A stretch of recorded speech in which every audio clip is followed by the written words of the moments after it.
Okay. Welcome to Realexcel Epilepsy Portal.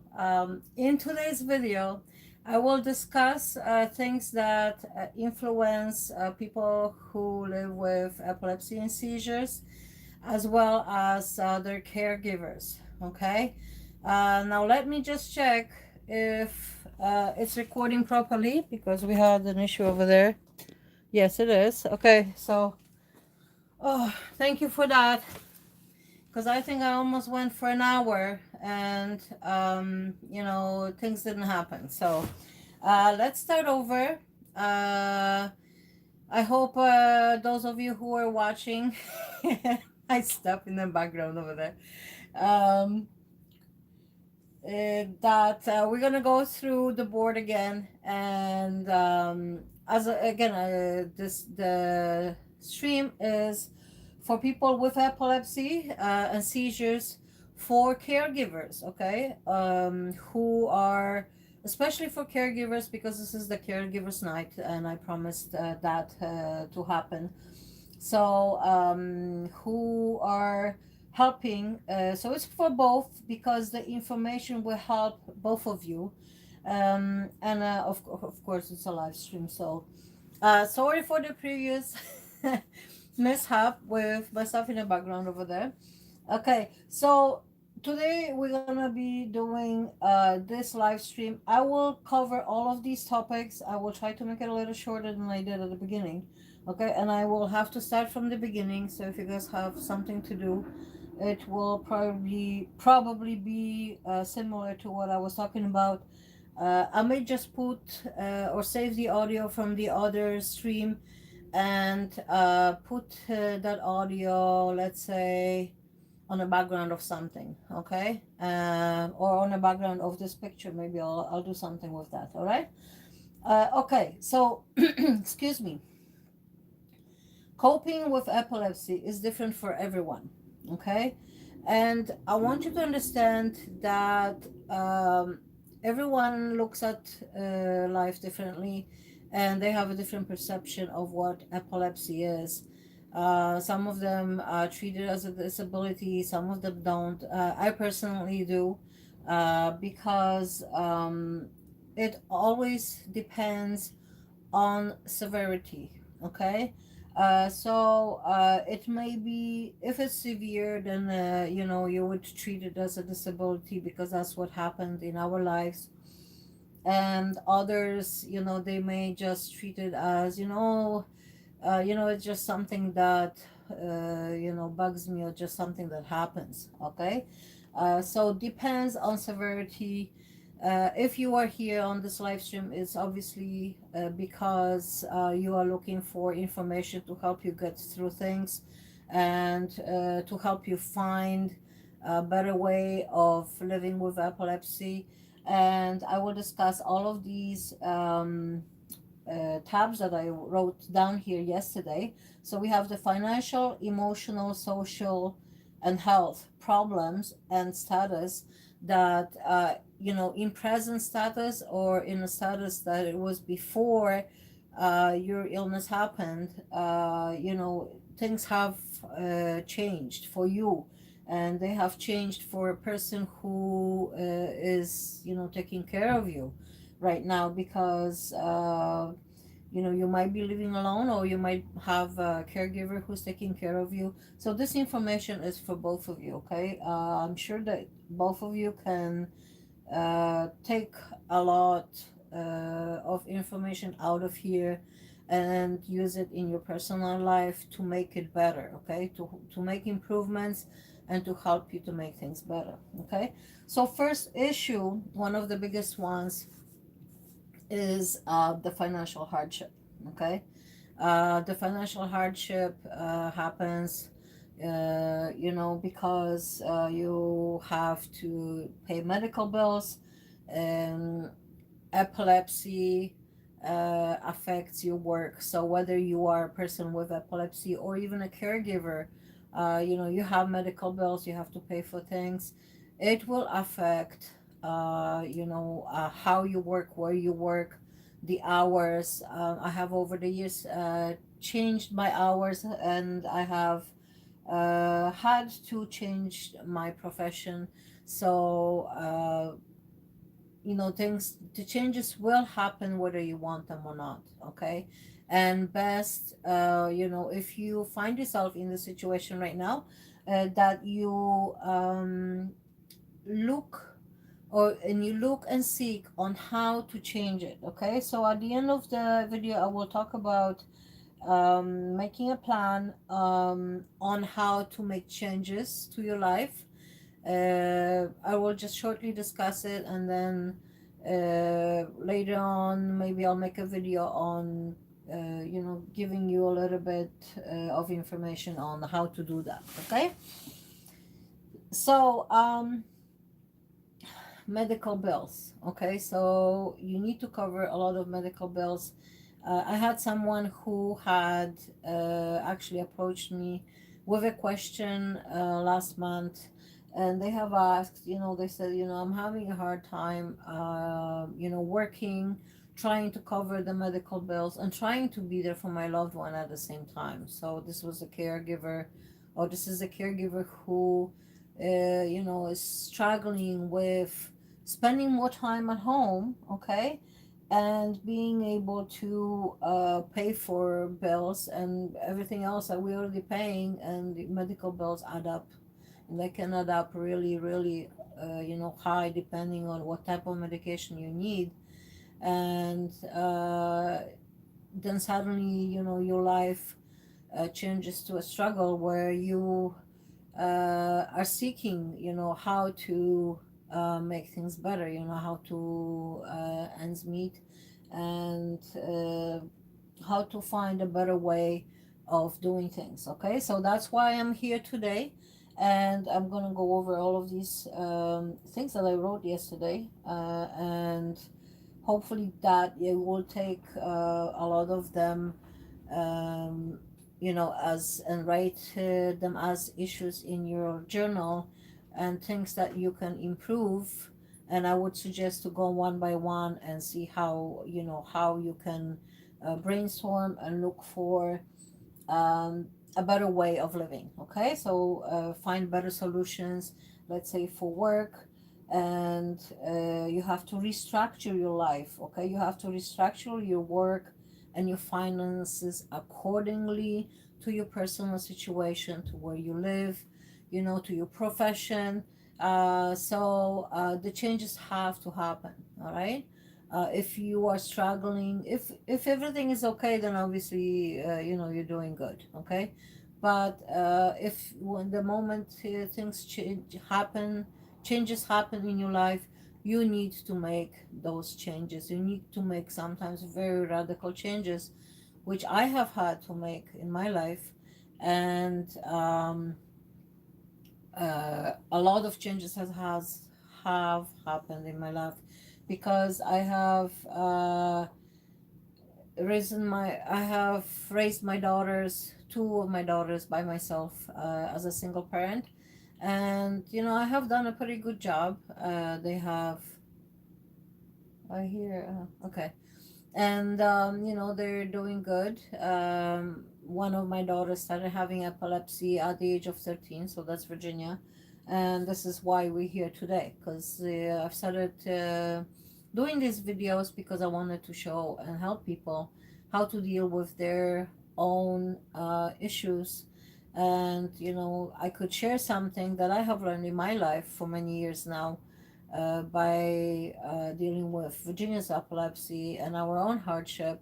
And that would be a great stepping stone for you guys to have that information available, so it will help you to have your life a little bit easier. Okay, my apology, I'm gonna have a drink because I have been sitting here for over an hour, and I was talking to my clothing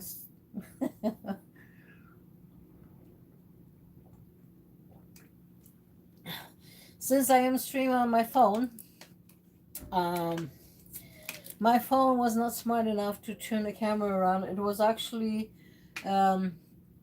I turned camera by itself to face because I remember turning it over, and it turned completely different. So I will, yeah, I'll post the audio somewhere, somehow, somewhere. Okay. No, doggy, quiet. So let's go through. So affects your medical bills, or you have to medical bills, affects your work, legal fees. Okay. Um, when someone in your family or you have epilepsy, a lot of times you will need to have somebody to help you with the legal fees.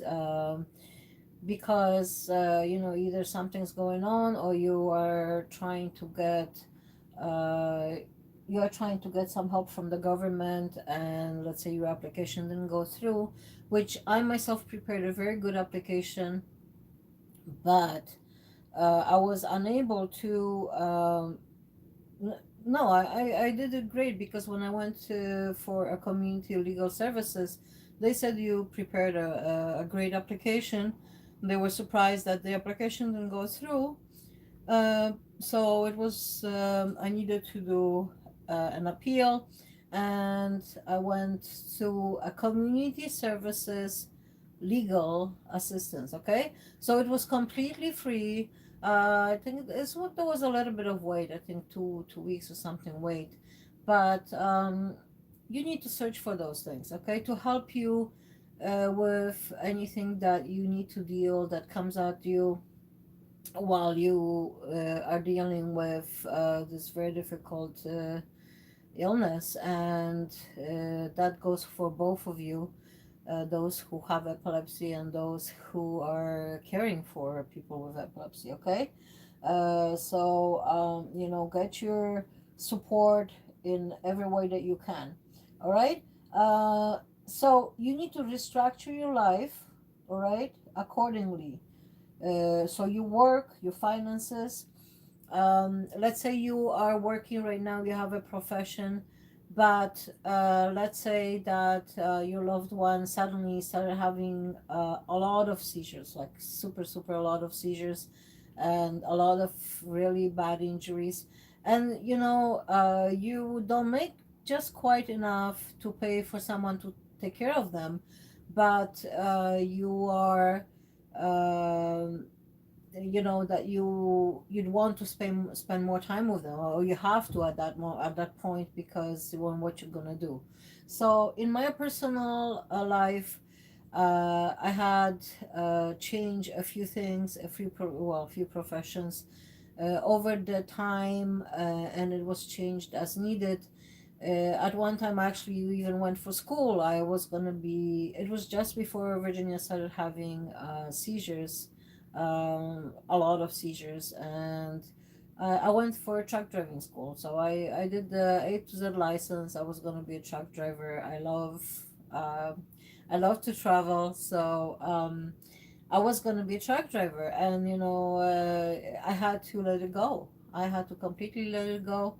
And well, obviously after 3 years you lose your license, but that's something that I no longer can do. And I had to make changes to adjust at the time that I will be able to spend at home with Virginia. So, which right now happens to be a lot of time. Okay, so most of the time is like, uh, yeah, you are here to almost 24/7. So I'm here almost 24/7, and let's say something happens and I go to the store, all right, and then Virginia is suddenly, I was here for 4 days, and Virginia had a seizure in those 10-15 minutes that I was out, okay, to go to corner store. So that's why I did the online shopping. My last video was online shopping for disabled. And so if I did my online shopping, I would have somebody bring groceries to my door, and I wouldn't have to go out the door. All right. And then I try to motivate Virginia to go out with me, to go out shopping and stuff. She just doesn't want to do that. There's at different times of your life, you will have different situations. When your kids are younger, they will go out with you and they will spend more time with you, and well, they will have to. You know, you go out, kids go out, okay? So as a single mom, I had to take them everywhere with me, everywhere, all right? You know, your you change your profession, you change the way of how you make money according to your personal information and to your personal situation in your life. So make you know, have a journal where you can brainstorm you know, how to make those, let's say, financial changes if you need to, okay? If you're not making enough money, if you're struggling to pay for bills, and you're struggling with work, and you know, with hours, with you know, whether it's day or night.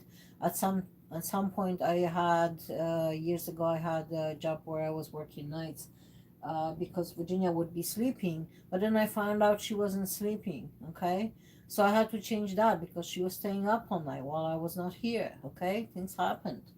All right, so I had to adjust my life accordingly to the situation, to what happened, you know, to to the severity of her seizures as well. Okay, so if somebody's having a lot of tonic-clonic seizures, you know, them being alone, it's not safe at all, like at any time. To be home, and there are other seizures that Virginia also had, that she had severe injuries that were not even tonic-clonic seizures, and that's also something that you need to adjust in your life. Okay, so I wanted to show you quickly. This is my coffee.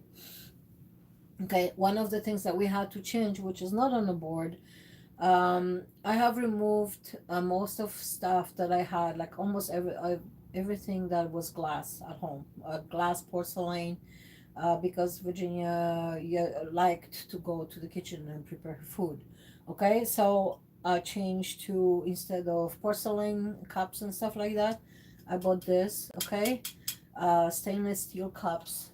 So you can coffee, tea, or anything like that. I put after I make a coffee tea, I put ice cubes in it to cool them off. All right, and plastic bottles for drinking water, and plastic cups, and plastic plates. Okay, it may not be, you know, the best thing. I had glass table. I loved glass because I grew up with glass and I love glass. Okay, I had to let it go. Okay, so there are a lot of things that you may have to let go in your life and make adjustments. All right. Okay, so let's go to government programs. All right, the government programs are there are many government programs available for people with disabilities, with epilepsy, and you know, go after them. Go after them to help you. If you are struggling and you need help, go after and search for them. Okay, ask around, ask people. If you don't know what it is, make Google your best friend. You know, ask Google a question. You know, what are the government programs available for epilepsy, or epilepsy, for people with epilepsy in my area. Okay, that would be your question. Okay, if you don't get the answers that you're looking for, just, you know, change the wording of what you're searching for. Okay, and Google is one of the best things that has happened to, I would say, to me, in a lot of people in their life. So thank you for that. So government programs. Okay, so you search for government programs.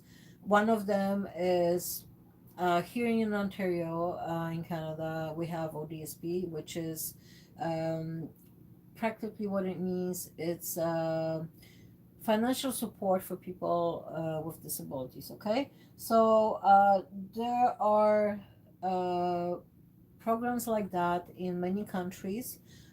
Just find out if you are not on it yet, and you're struggling, you're having a hard time with hours, you're having a hard time, you know, you don't get enough sleep.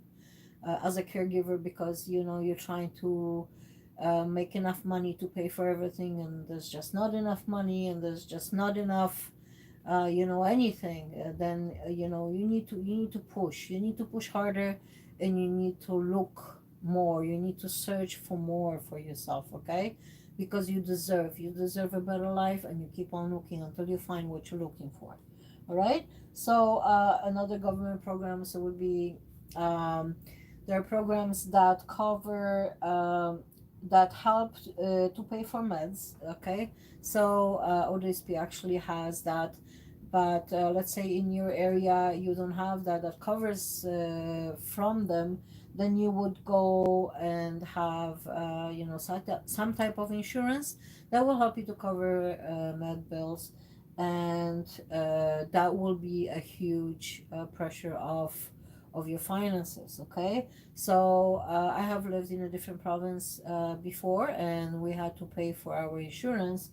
So, and without insurance, the meds are very expensive. So I strongly suggest that you use the insurance. And another government program is, there are programs that will actually help you to uh, fund things for you to go out. Let's say you need to funds for some community services and stuff like that. So those funds are offered to people with disabilities in many places in the world. So all you have to do is search for them, you ask around, and you find them. Okay. Here in Toronto, we have Epilepsy Toronto. That this organization, if you go to them, they will help you find some information. They have some information online, and they also have programs for people in their age groups, which I had in Virginia involved in, to get to go and meet people in the same age group. She has been going to those ever since I really pushed her years ago, and she loved it. She made a lot of friends. So, look for things to improve your life. Okay, always keep on searching. If some area of your life is not working the way you want to, you just go and get those things for yourself. All right. So I did, okay, government programs, food and clothing. So, food. Obviously, the food is really getting a lot more expensive than it was, and everything is going up. Clothing's going up. Everything's going up. Here, especially here in Canada, and rent is going up. So it's really more and more difficult to be able to cover bills and pay for things. Even to buy food. So I would suggest food banks. I would really search for food banks in your area. Again, use Google, use people, you can search communities which have, sometimes they have food banks, sometimes they have ready to eat food that's already cooked, hot table. And that would be a wonderful way of, let's say, just going somewhere and leaving home, and just changing a scenario a little bit, to go with your loved one over there and have a meal, meet other people, chat a little bit, change of surroundings. Okay, it's better than sitting in the four walls. Okay. Meals on wheels, that's something else that's also offered in Canada and the states that I know of. All right. Okay, clothing. So for clothing, um, you can go to their community centers sometimes, and churches, okay, that offer free clothing. And there is a place called Scots Mission that I know of, that's in Toronto, that offers clothing to people with low income or no income. Okay, even they provide stuff for homeless people. So if that's the case, there are many places that you can get help. All right. Um, Also help to pay for meds. Okay, I already covered that with insurance. All right. And funds to go out. There are companies that are not necessarily government, that are sponsored by donations. Okay, so some of them would help you to pay for things that, if you needed to go out. I know something like that is offered in Ontario. I don't know the name off the bat, but search on Google. And if you really like, for me and Virginia, we have not been going out like at all. It's not good. It's not good for your emotional being. It's not, you don't have any social life, so it's best. I just don't find enough energy to do all that. Okay, so after I'm done with my chores, I don't want to go anywhere, which is not good. All right, sometimes I'll go if Virginia pushes me somewhere to go. So yeah, and I ask her to go out, to be outside during the day, to make sure that she gets enough vitamin D, which I will cover later in the house as well. All right, so yes, go out, help, get help to find funds to go out. If you don't have funds to go out, there are many places offered, many um, events offered for free. Okay, especially if you're in a city or sometimes in your community, in your area, look for free events. Okay, so you type in Google free events in my area, or say ask Google assistant to help you find things like that in your area. Okay, now seek for ways to spend more time at home. I wanted to talk about that a little bit because as I said, that what happened, Virginia has had so many tonic-clonic seizures that uh, I have changed my life to the point where I was not going anywhere. Okay, where I would be scared to go to a corner store. And as I said, she, I was here all the time, and then I decided to go to, for a few minutes to a corner store, and she had a really bad seizure, and that gave me a scare. And so that's where online shopping comes to. You can use online shopping for someone to, instead of you having to go and do any grocery shopping or even anything, almost anything shopping right now, anything can be ordered online.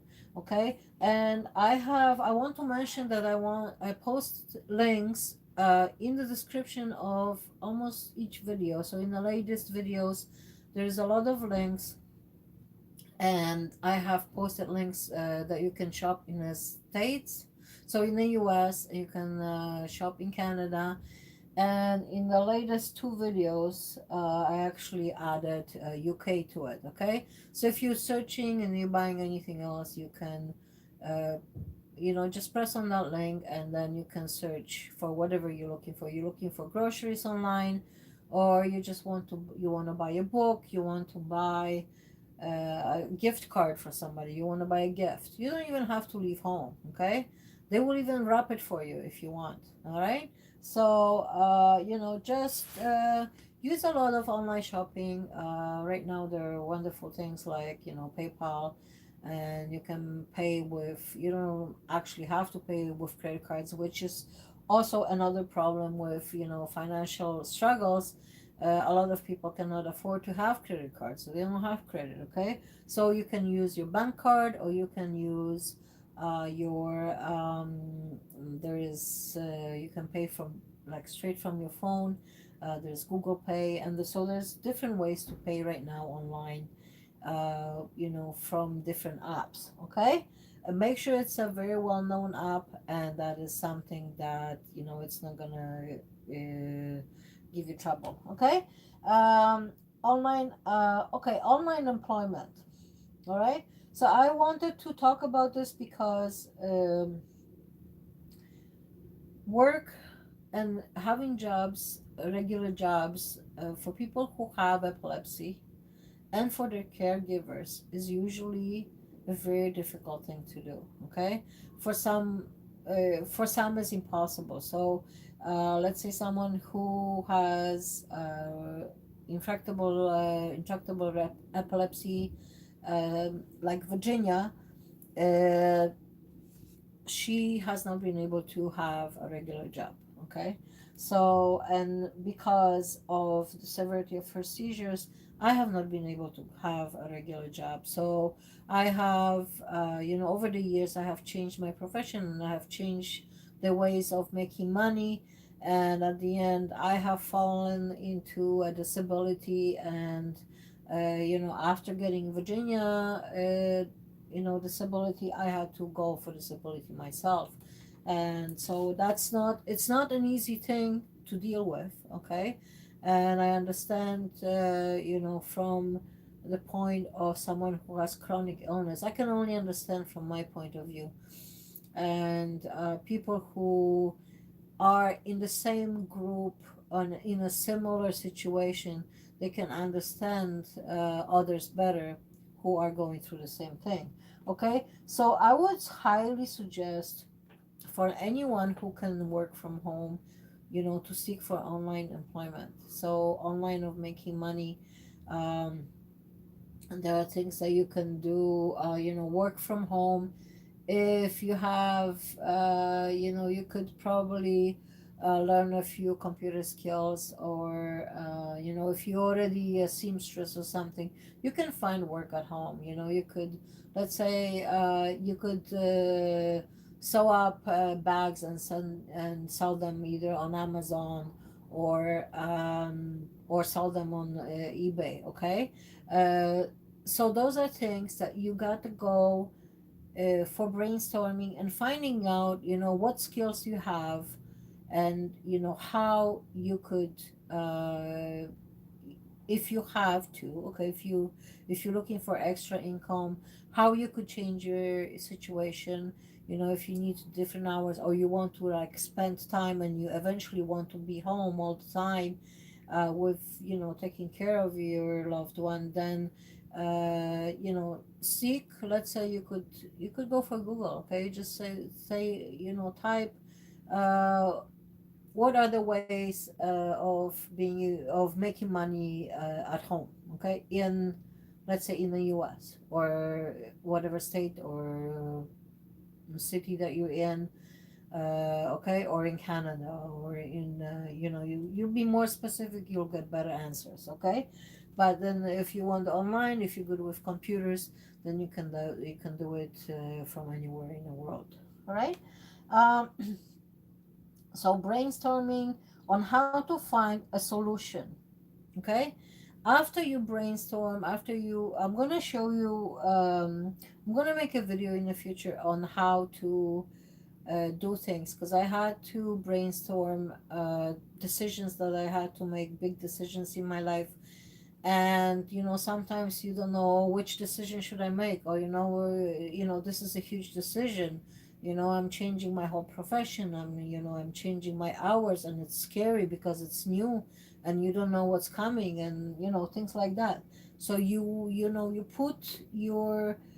kind of put it on the scale on both sides of the board, and you say, this and this and this and this. So I will come up with something, and make a video in the future for you guys to help you make those life decisions when you really want to make them. And something to help you with making those decisions. All right. Now remember, don't ask anyone to make a decision for you. Okay, it's the best if you come up with a decision, because then that you are responsible for whatever you choose. And obviously that's why it makes it so much more difficult.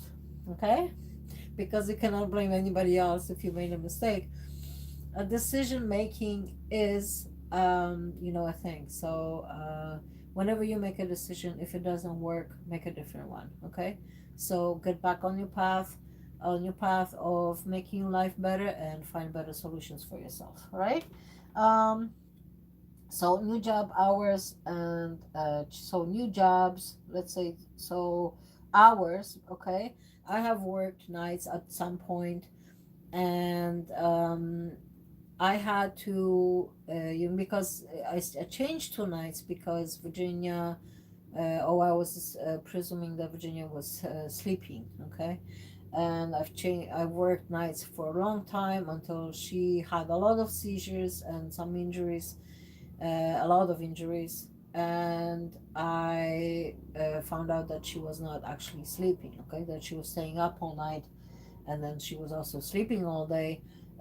So that's how I found out. I'm thinking, why is she sleeping all day? What is she doing at night? And I found out that she wasn't sleeping at night. So then another change had to come. Okay, because that was no longer feasible. I could no longer work outside of home. Okay, so I was looking for ways of how to minimize hours, how to get better money for the time that you're outside, so to minimize how many hours you work, and to spend more time with your loved one at home. If you have a good profession and you're making a lot of money, you'd want to consider, I don't know if I mentioned it because I already had a different video. um, so you consider, if you're making good money, that you consider paying someone who is compassionate, loving, compassionate, and who loves their job, to take care of your loved one when you're not, when you're at work. Okay, so that's another thing to consider. All right, emotional impact, okay, of epilepsy. So, and any type of disability, because I have my own disability, and it's obviously added stress. Sorry about that. Those were my teeth. um, Dealing with stress is not an easy task. Okay, and educate yourself on everything that uh, influences your life, even if it is just looking through Google and reading things. Ask around if it's something that's really impacting your life in a way that you don't want it to. Then you educate yourself more and more on that subject. Okay. Now, stress is one of the worst and the biggest problems in almost everyone's life. Okay, so if you don't learn how to deal with stress, it will govern your life. Okay, you gotta stop. Now, I believe that my fibromyalgia came from stress, that because I was in a constant fight or flight situation, that the button was turned on 24/7 for me. Okay, because I would be scared to go to sleep. I would be scared to go to sleep because I thought Virginia was going to have a seizure. Okay, and that she would have a seizure and something would happen if I was asleep. All right, so my button has not turned off for years, and I had to physically learn and physically and consciously remind myself, to this day, that I need to turn that button off when it comes on and doesn't turn off. Because right now, I don't know if you've seen this, but I'm being stressed. So um, that is something that you need to learn how to deal with. Okay, so learn how to deal with stress, learn how to release stress. This goes for everyone. Okay, this goes for everyone in whatever situation you're in your life. All right, so if you have epilepsy or disability, or if you're a caregiver, you need to learn how to deal with stress. All right. um Now, with epilepsy, the meds affect how you think and feel. You need to understand that part, okay? Because there are certain ones like Capra, which Virginia was on, or she's still on it. But I have thought, actually, I had a really long conversation with the neurologist, that when Virginia was at the EMU last time, which was a couple of months ago. So this is one of the newer videos, not the first one that came out, but one of the newer videos a couple of months ago, where I had to, ask, and I had to tell the neurologist that I wanted her on the smaller dosage of Capro, because they were adding a different meds to her regimen. So I wanted to make sure that those new ones, and what she's already on, that it's not gonna overwhelm the system. Actually, this was the best mixture that Virginia has gotten, because you have to tweak your meds, okay? So I'm actually gonna talk about it in health, but I don't want to lose the thought, because if I do, then I won't be able to say you. We have been searching for something that's going to help Virginia to better control her seizures, okay? And she's 26, so for 13 years, we have not been able to find the solution yet until now, okay? So she has had like a breakthrough after the last, the last visit to the EMU. She broke her legs, both of the legs. She broke one of her bones in her ankle on one leg, and then toes on the other one. Okay, shortly after that, so she was unable to walk for a couple of months. All right, that was a very difficult time for her, for me very stressful, and for her very stressful. And at the same time, I was really fighting like a lion for her to get for her to get the equipment, which I didn't really mention here, for her to get the equipment that's going to help her. She could not walk. How is she going to go to the bathroom? Okay, so we had to get a potty, one of those chairs, and a walker, and a false prevention false mud pad, and a better wheelchair, because the one I had for myself, that one doesn't have a stopper, and it doesn't have brakes, and it was completely dangerous for her to be in it. Okay, so I didn't want her.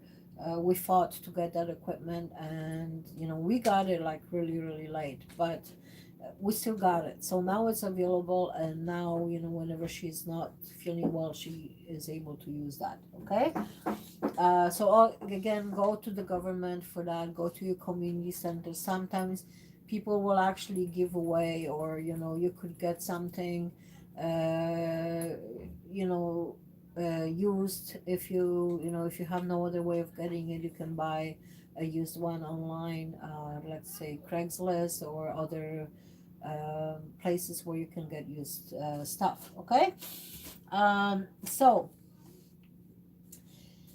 does affect how you think and feel.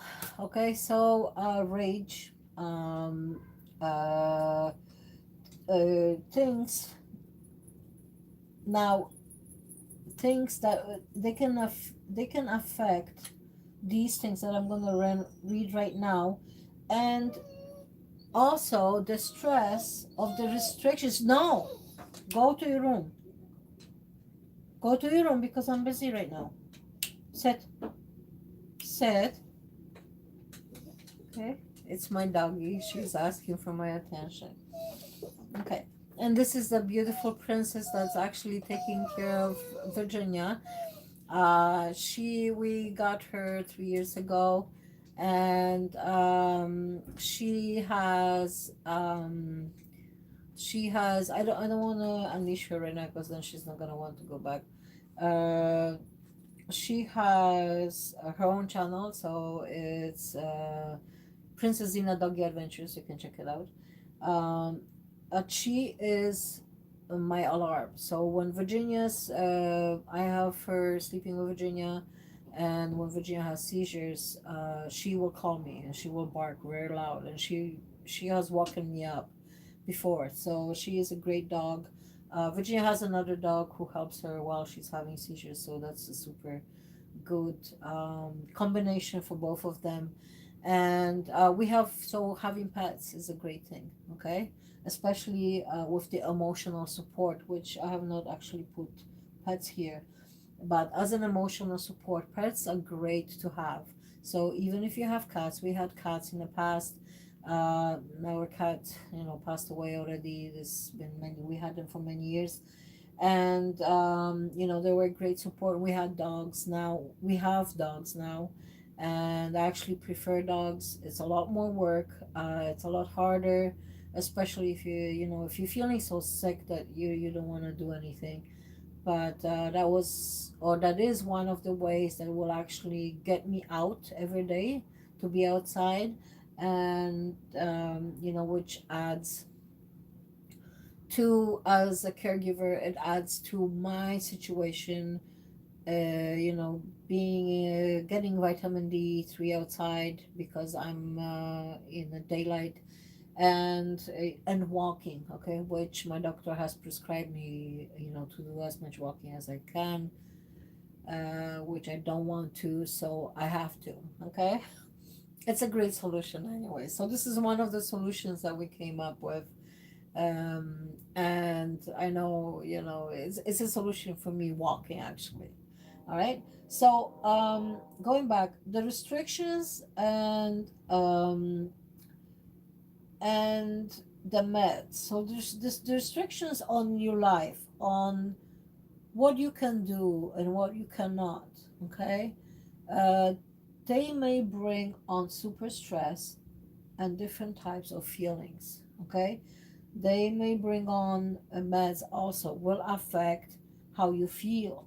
So a lot of these feelings like frustration, depression, okay, frustration and depression, and I would say anxiety and anger were one of the biggest for Virginia. Overwhelm. Well, all of these, okay. So we have loneliness, abandonment. You have sadness and feelings of worthlessness. So frustration, depression, anxiety, and anger, Kepler is really bad for that. Okay, so if any one of you is taking really high doses of that, you need to tweak your meds in a way that you will have a supplementing meds to help you deal with that. Now, if you're taking so much Kepler and still not controlling your seizures, they're just as the same as they were before. Obviously, lower it. Okay, or get off completely, because if it comes to the same outcome, then there's no point of taking something that is not helping you. Okay, did you know that the first listed side effects of anti-seizure medications is seizures? Okay, so before you decide to take a new meds, or before you decide to take it to the next level because your doctor says, oh, this is a great new thing that came up, and people still don't know what the side effects are because it's brand new. Something is not if something is not tested well enough, you may run into problems and it's really serious complications. Okay, so consider these things. Educate yourself on everything that you do. Okay, it's very, very important. So these feelings, now Virginia started taking different meds to help her to deal with these feelings, so especially anxiety, anger, depression. Okay, so she's been taking citalopram for that, and excuse me. Now, at some point of her life, especially when your loved one, your son or daughter, they're growing up right now, if they're in teenage years, they will probably come to feelings of loneliness and abandonment. Okay, they will feel abandoned by their friends. You may feel abandoned by your friends because you are, if you stopped going to your regular social functions that you used to go to, you stopped doing what you were doing before, you will lose all those friends. They were there because you were there. Okay, if you're not there anymore, you need to make new friends that will fit your lifestyle. Okay, that will fit what is going on in your life, that will understand you as well. So making friends with people who are alike, who have similar interests, okay, is the best thing I can do. All right, so similar interest, They have, let's say they have epilepsy. You make friends with some parents of people with epilepsy, or with other people who have disabilities.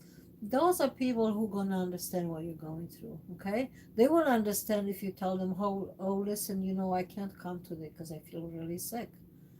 Somebody who is healthy, and they don't know any better, they're not gonna understand that. And that's why, even my other daughter, she had a motorcycle accident years ago, and she was disabled for 2 years, and she had several operations. She had several really, really serious surgeries, and she is still not back to where she was before because she had a lot of fractures in her body.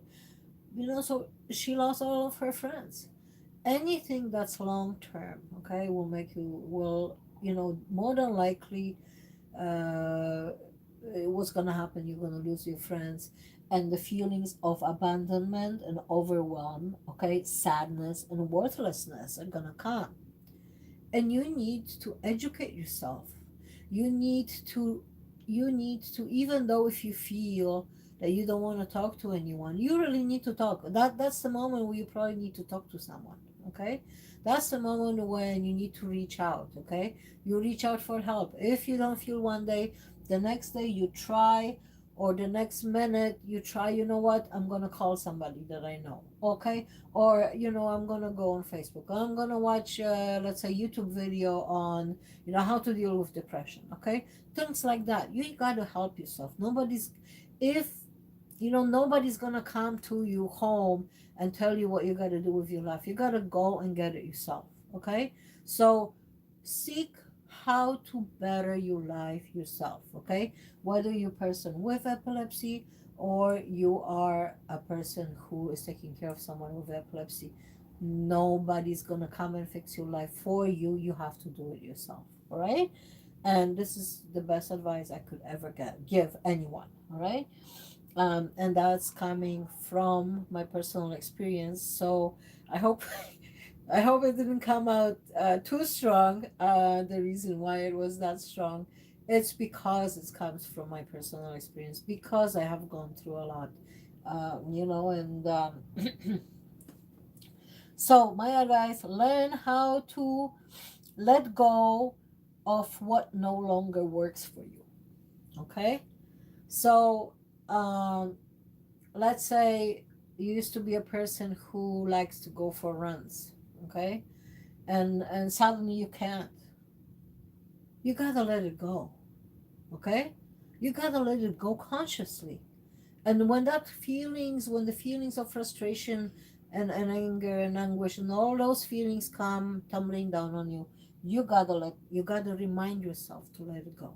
Okay, okay, so you gotta seek emotional support. All right, um so groups in your local area, okay, is best if you can. We have Epilepsy Toronto, so which I put down here. We have a lot of things that happen. There are apps that you can use right now to meet new people. There's an app called Meetup. Okay, you can even create a meetup group. Okay, um, let's say Meetup for people with epilepsy or certain this type of disabilities, or a meetup for caregivers. All right, whatever it is that you're looking for, or you like to paint, let's say meetup for people who like painting. All right, create a group or go online and find something for yourself. Search Google for free, let's say free events in my local area, something like that. Okay, those are the things that you can do. But the best thing you can do is you let go of everything that no longer works for you. Okay, so you gotta let it go. All right, let it go. All right, okay, educate yourself. Okay, this is my message: to cope with whatever comes at you, to cope with changes that come in your life. whatever changes they are, because changes will come. If you don't make changes, the changes will come to you. Okay? And usually, if you don't make changes when you know changes have to be made, the changes will happen for you, and more than likely they will not come favorably to your situation, because you failed to make that change when it was necessary, when you knew that you need to make it. So sometimes a lack of acting on your gut, saying, I need to make that change. Go ahead and make it.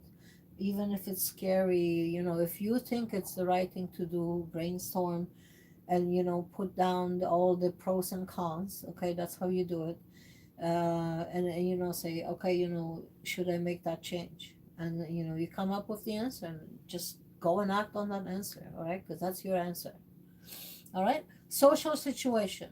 Okay, so as I was talking about, the first thing in social situation is you lose your friends.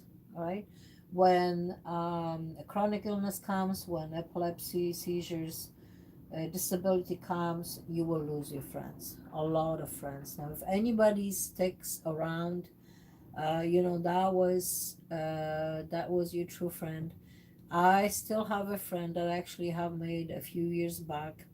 Now her situation changed. She had a baby, and obviously, well, things have changed. All right, so we no longer see each other because, yeah, her situation changed. All right. And I have met her when Virginia was already having seizures. So she, things happened, and you lose a lot of friends when the life changes around them, and they are giving more time to different they giving priority to different aspects of their life. Okay, so recreation time. Okay, so the recreation time will change, all right, because um, you will no longer, let's say, go and if you have really bad seizures, you will probably no longer go and play soccer. Some people may, choose to do it still, but it also all depends on the severity. Okay, if you no longer go and play ball, or spend that recreation time that you used to do, and because you can't, because of your health situation, you let it go and you find a new one. Okay, you find a new recreation that will work for you, that will make you happy. Okay, and then it may take a while before you find something that makes you happy, and before you find something that you will enjoy, but go ahead and do it. Look for it. Okay, look for it, because you want to be able to enjoy your life, and you have a right to enjoy your life. Okay, so go ahead and find what makes you enjoy your life. All right. Social. So you have to learn how to deal with rejection, discrimination at work and school, and even on the street. Okay, even on your dates. Okay, so that's something that it will not come naturally. Okay, it will, at the beginning, it will hurt your feelings, because I watched Virginia go through that, and she has gone through rejection. She still talks strongly about being rejected in the past by people who found out that she had seizures, or she had epilepsy, and she was rejected by her dates because of that. There was actually, at one point, there was someone who she went on a date with, and who left her down. They were downtown walking. That guy left her the moment she started having a seizure. She took off.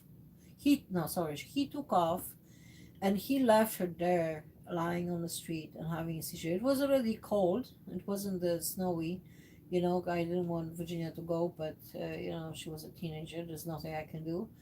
Um, so she asked him later on, why did he? Oh, because you started acting weird. but she told him about epilepsy. So if you don't understand what epilepsy is, for that's why we do these videos, because we want to raise epilepsy awareness. We want to raise the awareness where people can actually learn what epilepsy is, that they can understand what it means to make changes to your life that affect pretty much every aspect of your life. Not pretty much. It affects every aspect. It affects how you sleep, when you sleep, if you sleep. Okay. It affects how you feel. It affects how you take your showers. You may no longer even to be able to take showers. Virginia had to be, taking a sponge bath in bed for who knows how long. Okay, so depending on the severity of your illness and how it affects you, it will affect your life. Okay, and it will affect your social life as well. You need to understand that those people who don't understand you and who don't appreciate you, you let them go. Okay, you let them go, you let them be on their way, and you be yourself, and you be yourself, and you know your value, because you deserve. Okay, you deserve to be valued, and you deserve to be loved. All right. So get involved in social life. All right, get involved in, like I said, find things that interest you. Okay, you like painting, um, like I like painting, sorry. So this is why I've been mentioning it. I have Virginia likes painting, and my other daughter likes painting. So we all, and like art. Um, I love music. So whatever it is that you like, whatever it is that makes you happy, get involved in that. All right. Let's say you just like to spend time with dogs or something. Go petting zoo, or go and visit a shelter. Okay. Don't bring a dog. Don't bring a dog from a shelter if you have epilepsy and seizures, because a dog from a shelter did not grow up with you. Okay, so if you are planning on getting a pet home, get a pet from a baby. Okay, from when they're really really small, and they grow up with you. Okay, and they respect you, and they trust you, and they treat you like a part of a pack. Okay, so that's what you need to do regarding pets. But so getting involved in social life, meet up. There are uh, again, Google search. I'm just gonna mention it again. So Google search for things to do in my area. Okay, I have not still mentioned Facebook. Facebook is a huge thing on a social, on a social game of life. So you have groups. We have a Facebook group. It's called Realexcel Epilepsy Portal. So we have a page that's the name with that name, where you can see some of the activities that we have done, and we have a Facebook group which is a closed group, and it's for people with epilepsy, and it's for people who are caregivers. Okay, for siblings, family members and friends who want to learn more about epilepsy, who want to be involved. So I would strongly recommend, if you guys would like to, be a part of that group, just type Real Excel Epilepsy Portal in Facebook, and ask to join our group. Okay, I don't make it super difficult to be a part of it, but you do have to have your profile as a person. So if you're making a new profile to become a member, that's not gonna happen. Um, I don't accept new profiles, because that could be anybody. Okay, so if you have a profile that's already been on Facebook for a while, or you can ask me, if I know you from YouTube here, you can ask me to, this is my profile name, and I really want to be a part. So let me know. Okay, but so I know who you are. And again, I want to weed out anybody who is not there for the right reasons, and the right reasons is support, okay, and help, all right, and mutual support as well, and mutual understanding for people who are there, all right. Realexcel Epilepsy Portal, okay, on Facebook. And you can also oh, we have Instagram as well, so now Realexcel Portal, or Realexcel Epilepsy. Okay, I'll put a link below the video, so you can click on the link. You'll find us on Instagram. All right. Um, Instagram will probably not give you a lot of social life, but Facebook will. So Facebook is a great place. Even YouTube, okay, because I find YouTube great for finding the answers that you're looking for. Okay.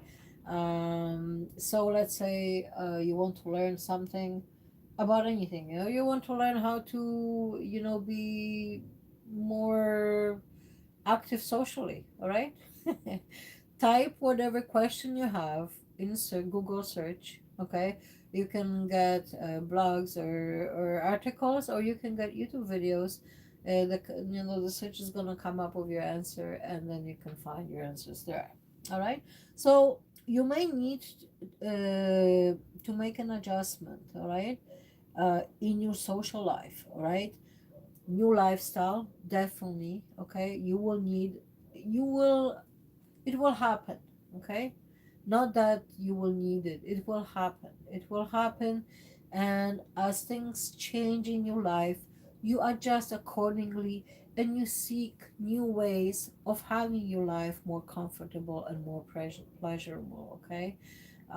Invest that time in it. Don't just hide your head in the sand, because it's not gonna help you. It's not gonna empower you. Now, for empowering, uh, just before I forget, we have a video. It is one video that is about positive affirmations for epilepsy. Okay, I was gonna produce a series of 7, which I have it in queue, but my laptop broke, and I have not been able to get another one yet. Go to that video and just type in a search in our on our channel. Type in positive affirmations for epilepsy, okay. And then if you're just searching on YouTube channel, like on YouTube search, then you can type Realexcel Epilepsy Portal, and then positive affirmations for epilepsy, and it should come up as a first video there. All right, so I strongly recommend to do that daily, because it will help you to get through your it will help you to build your emotional strength, okay. And there are, so I said 1 of 7, so this is the first one, and it will help you to work through some of your issues, okay, to make you stronger, to build that emotional muscle, to understand yourself better, and to know your self-worth better, okay. So you are feeling better, about yourself. You gotta love yourself. You gotta understand yourself, okay. You gotta know what you're going through, and be mindful of things that don't empower you, all right. So new lifestyle, definitely. You will no longer do a lot of things, so that's where the friends go out the door. New priorities, so I was already talking about that, where instead of let's say going playing soccer every day, or every week, you no longer do that. So because you not just because you can't, but maybe because your priorities are somewhere else. So if you are a caregiver, and you used to do that, now you prefer to spend time home, or you need to spend time home with your loved one, because you don't want them to have seizures while you're away. And that also happened to me. I no longer had a social life for very longest time, because I chose not to go anywhere, okay. I was scared to go outside the door. I was scared to leave the room, even with Virginia. Now we got the dogs. We have this beautiful dog that I got, my beautiful Zena, who alarms me when she has seizures. Okay, so that's a. It doesn't mean that if you get a dog, it's going to be the same, because we didn't train our dogs. They just naturally develop these abilities. Okay, one of them calls me, and the other one takes care of Virginia at the same time. So, I have an alarm, and I have a caretaker, someone who takes care of her. All right. So, and new priorities, new friends.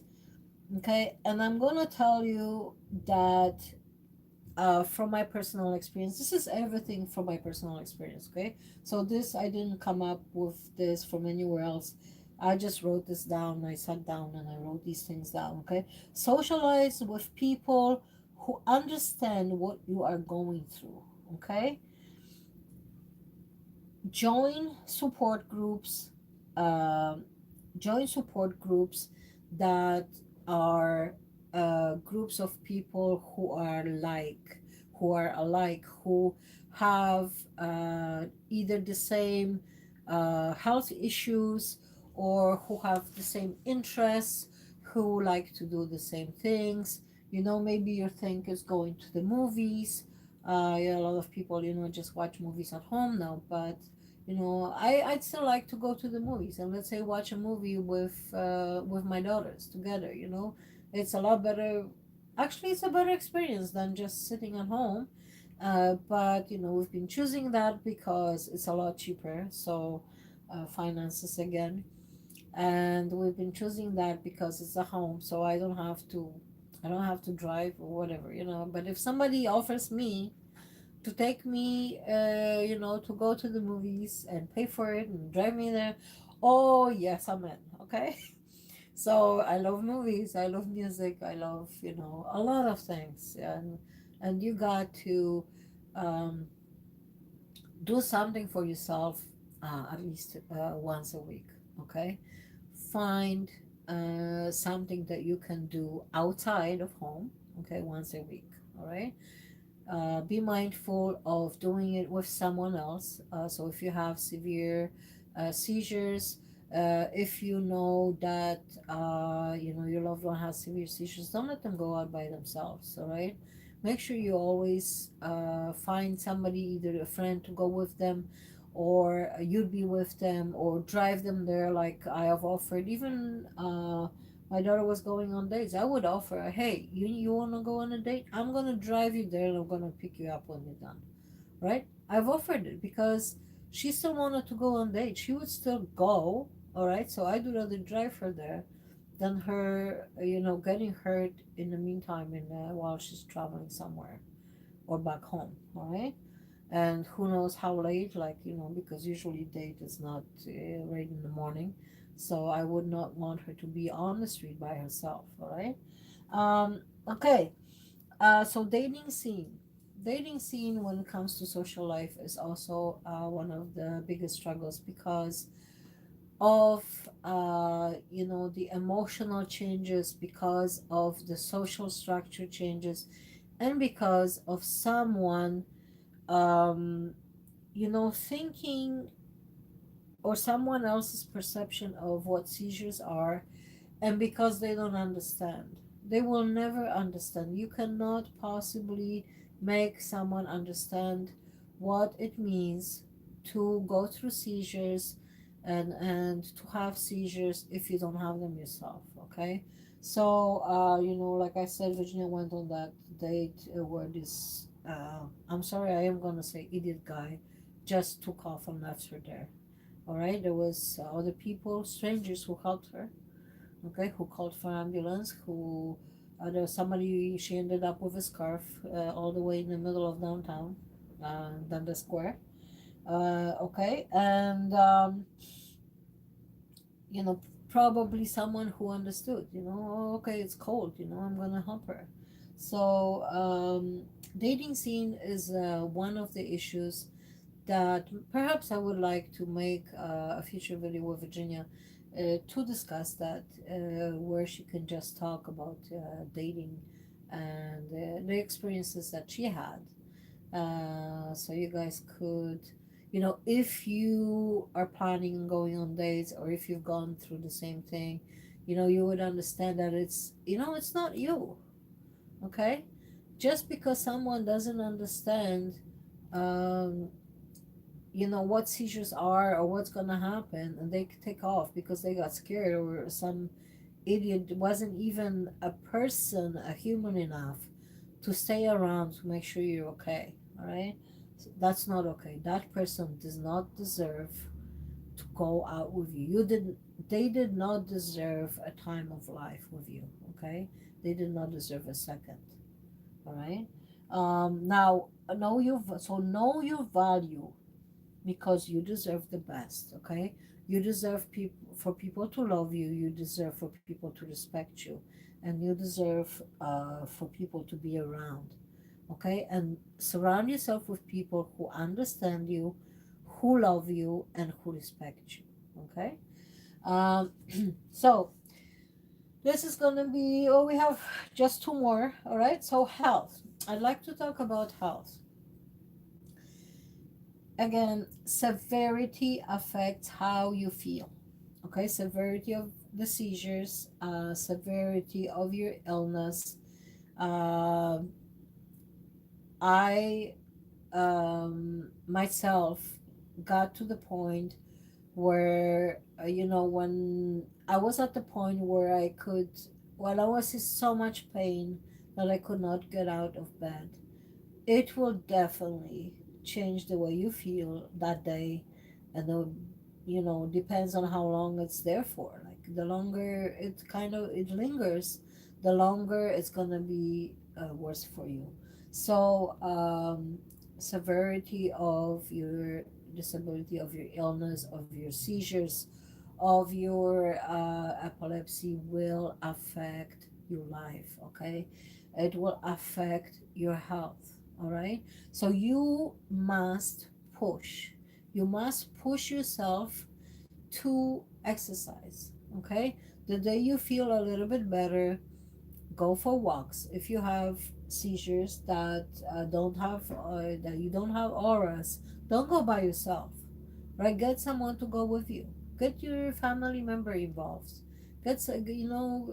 Tweak your hours with somebody who, let's say, if they're going to work, let's say they have to be at work at 7, ask them to wake up half an hour early. Okay, and go for a walk with you in the morning. If they come back, let's say they come at night and it's already dark, and you really need that walk, either ask your friend or ask your family member to be there with you. Okay. So now, exercise. All right, exercise whenever you can. The days you are not feeling like you can exercise, obviously you're not going to, but exercise whenever you get a chance. All right, and choose the type of exercise that's gonna also help you. Don't do it when you by yourself at home. Excuse me, I just need a drink. All right, so don't do it when you by yourself at home. I tell this to Virginia all the time, because anything can happen while you're stretching, while you're doing all these weird poses, trying to stretch your body. And no, I'm still on the live stream. I'm gonna introduce you to my little girl. Shh, at the end of the live stream. Okay, you have to wait. Good girl. Now sit. Sit. Good girl. Good girl. Yeah. Sit. Good girl. Okay. Oh, she completely threw me off. Okay, so I forgot what I was talking about. Okay, so we're gonna go to the next step. In health, sleeplessness, okay, is one of the biggest issues. All right, because people are going through stress, they're going through new things, through unknown things that they're scared of. Through uncertainty. They don't know what's gonna happen. Sometimes they don't know what's happening to them. Many times they don't know. You don't know what's happening to your loved one. If they're having a seizure, what it is, you don't even know what it is. Virginia, at the beginning, she was having seizures. I didn't know what was going on. The only seizures I knew, okay, about, that was many years ago, before Virginia started having seizures, was that I knew that a seizure is when the person falls down and they start foaming out of their mouth and they shake. Okay, that was my only knowledge of seizures. Okay, but I have never seen one live, or I have never seen one to actually know, what it is, if it happened, or when it's gonna happen, and I had to learn all of this throughout the years. So sleep is one of the most important part of epilepsy. Okay, the person will have hard time sleeping. A lot of it will be meds. A lot of it will be all the stress and all the emotional turmoil that they're going through. Issues, emotional issues that develop. Don't let the emotional issues develop and go the way that you don't want them to. Find help to support those emotional issues. Seek for it. Join groups that are support groups for emotional issues. Okay. uh, Now, Epilepsy Toronto actually has, um, emotional support groups, and you can find some emotional support groups online, like I said before. Realexcel Epilepsy Portal on Facebook. Okay, and we have a community tab where now I will be posting pictures, and I will be posting maybe sometimes even audios, and you guys can comment over there or comment under any of the videos, and if you have questions, I will answer them. Okay. Sleep is one of the biggest issues. All right, now on the Realexcel Epilepsy Portal page on Facebook, I have the video that I have for relaxation, with the one with the green tree, one of the older posts. I probably can repost it, where I wrote down all the ways that you can actually find your way to help you to go to sleep. I'm gonna post it on the community tab for you guys. I'm gonna copy it and paste it there, okay? So you can find it there. And so find things like playing relaxing music, let's say before you go to sleep, or listening to, if your thing is like you like waves, or if you like rain.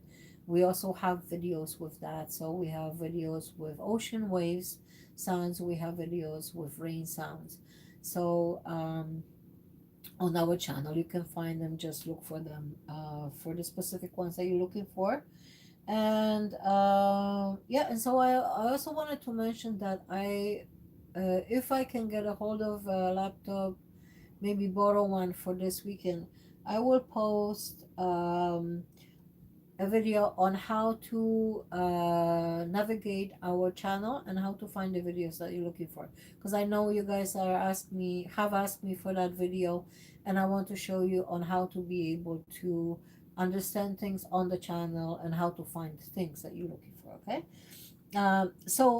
Again, going back to sleep, uh, reading a book. This is something I have learned years ago. Reading a book before you go to sleep. So there are things to avoid before you go to sleep, which will help you to go to sleep. So one of them would be avoid computer time, laptop games, gaming, anything like that. Avoid that.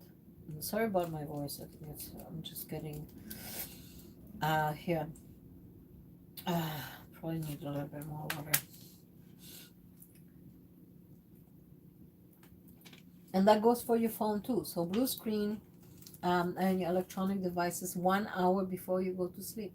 If you really want to change and you want your health better, and you want to your health to improve, you want to feel better, you want to be happier, you want to have a better life, you need to sleep. Okay, so 1 hour before you go to sleep, turn off all the electronics. Okay, don't check your Facebook comments and stuff like that, because that's not how it works. You let go of the electronics 1 hour before you go to sleep. And you also, if you like to read, you can read, okay, for that hour. You can listen to a nice calming music. It's nice calming music. It's nothing like rock or anything like that. No. So nothing that prevents you from producing the melatonin, because when the sun goes down, your body naturally starts producing melatonin. So let's say a lot of lighting, like right now, it's already late, but a lot of lighting in your room is not going to help you produce a lot of melatonin. So the light should be dimmed. Um, you can read a book. Now, I can't read a book in the evening because that puts me to sleep right away, all right? I could read probably not even a full page, and I'm already, okay? So, yeah. But I also have taught myself on how to fall asleep in seconds, all right? I can literally put my face down and fall asleep in few seconds. Sorry about that. I live in a building and I have to have my window open because it's really hot in the apartment, and so the noises somehow from outside are coming here. Um, so I will post that. That's not a video. That's the post that I made on Facebook that I'm gonna paste and copy. Excuse me. And put it in the community tab. No, I need more.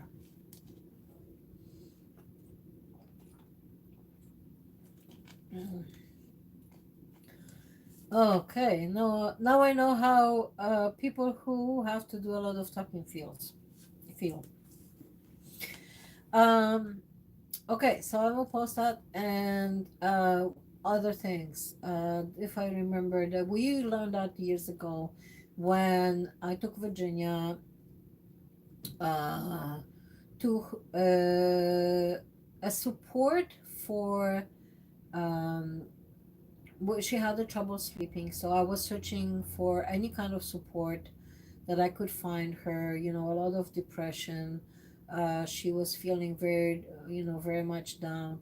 So I was looking for different types of support, and there are some very good groups. So you look for the support that you need, okay, and find it. So you could even create a support group for sleeplessness and stuff like that. All right, or find one online. Find one on Facebook. Find some videos on YouTube. All right, and I will make a video in the future on that subject because this is one of the huge issues for people with epilepsy, and it's one that impacts people the most.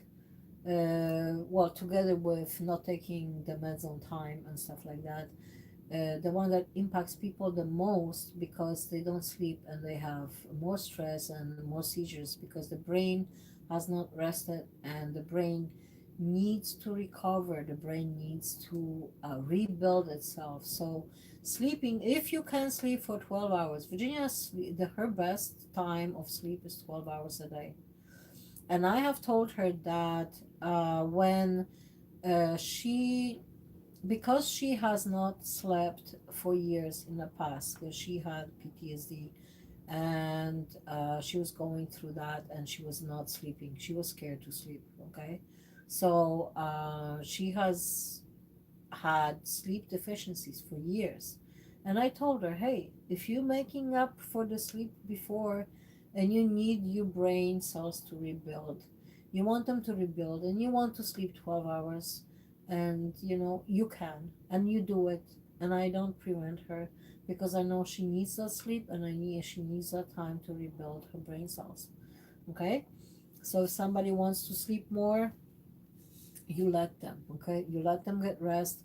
especially if they have, harsh seizures. If they have a lot of seizures, you let them rest after they had a seizure if they want to sleep, unless they have banged their head and there is a possibility of concussion, in which case you would not let that person sleep for 2 hours. If you're concerned, always call ambulance, always go check it out if it needs to be, or if you think you're concerned. But yeah, sleep is very important. Okay, so let's go. I really wanted to put emphasis on sleep because this has been one of the biggest issues for Virginia, including not taking meds on time, and which we also have addressed now in the way of her using her phone to alarm her and to give her notice at the same time when the alarm comes on, with a message that tells her to take her medication. Okay, so if you can set that up on your phone because you're having a hard time to take meds on time, and some people also have hard time with taking the right meds, or they don't know if they took it or not. So that's another issue that we will make a video in the future about. Okay, uh, restricted activities. So because your activities have been restricted, or a lot of people's activities have been restricted, that goes for people with epilepsy, that goes for people who suddenly became disabled, or became disabled over a period of time, like it happened to me. And restricted activities actually prevent you from being healthier. So um, the way the body works is that if you increase your activities, your body will look for ways to adapt, okay, to the new you. Okay, so let's say, you just walk like to the corner store once a day with a dog, okay, or I just walk my dog outside. I just walk my dog outside and come back. All right. So I need to increase that activity because I've been telling myself that for a while. I need to increase that activity to walk more, and that's how my doctor told me, which makes sense. Um, it's something that everybody should do. You increase it. So like he said, okay, tomorrow today you walk for 100 meters. Tomorrow you work, let's say 120 or 150 meters. Okay, so increase it, and then before you know it, you're gonna be in better health. Okay, because even if it's smaller changes, this is a compound effect of even little changes that you make in your life that will impact you in the long run. Okay, so you choose to increase that activity. If you only do activity once a week, doesn't have to be huge activity, but if you increase it the next week to 2 times, okay, and then once you get a whole a hang of that, you increase it to more times. All right, so if you want to improve your health, you need to increase your activities, okay? Because your activity has been restricted, you need to make changes to what kind of activities obviously you want to do, okay? And always have a support system in a way of someone being there with you, okay? If it's something that calls for that, all right? So you need to make a call. You need to know if you have seizures without auras, obviously you should not be alone at any time. Okay? So that's what's been happening to Virginia. She has seizures without auras. She never knows what the seizures are. And as she was saying last time on our last um, community live stream, when we were talking about seizures, she said she only had it maybe 3 times in her lifetime. Okay, that she recognized that she had an aura. All right, so seizures not controlled. So when seizures are not controlled, you find a way of looking for your answers. Okay, because we've been looking for 13 years. I've been looking for 13 years, okay? And Virginia's has intractable epilepsy, so she's been diagnosed with that, and the meds are not really working for her. So except for this last time, since she was last time in the EMU, and I was the one who okayed all the medication and who told uh, the neurologist of how much of that medication I want her to be taking. Okay, so you also have to have, well, before you make something like that, you have to have a certain knowledge about how those medications affect you know how they affect you. We added a new medication that actually started with tweaking it with the other stuff. It started helping Virginia in a big way, okay, where she can actually do things right now. All right, she was not able to even go out, get out of bed without falling down and doing anything. So we are very, very thankful, to the universe, to the wisdom of our brains, for searching for answers, and for me as a caregiver to look for the answers, and for pushing to being in Virginia's corner, okay? Because when you go to the hospital, you really need to, you have to be in your loved one's corner, okay? You have to look after them. Don't just presume that every medication they're gonna give it to them, that it's gonna be good for them. If you think it's gonna hurt them, question it 10 times before they give it to them, okay? Now, if it's something that, if they're crushing, or that's obviously a different situation, and you have to trust that what they're doing is right. It may not even be, okay? So if you know something, that your loved one is allergic to something, like Virginia is allergic to a lot of anti-epileptic meds. So I always make sure that I'm there. I run to the hospital after she's taken with the ambulance. After she's taken there, I run to the hospital. Well, I drive, but I get her ready. We don't even have a proper elevator here in the apartment building, where they can, take her in a stretcher and prevent her from, being hurt again.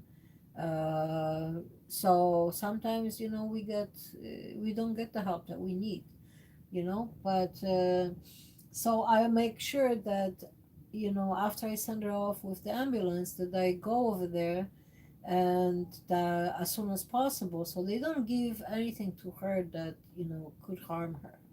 All right. And you need to educate yourself about everything, okay? If you have an issue that is gonna be ongoing, and that's gonna be affecting your life in a big way, educate yourself on every aspect of that issue. All right, learn about it. You're gonna know about it.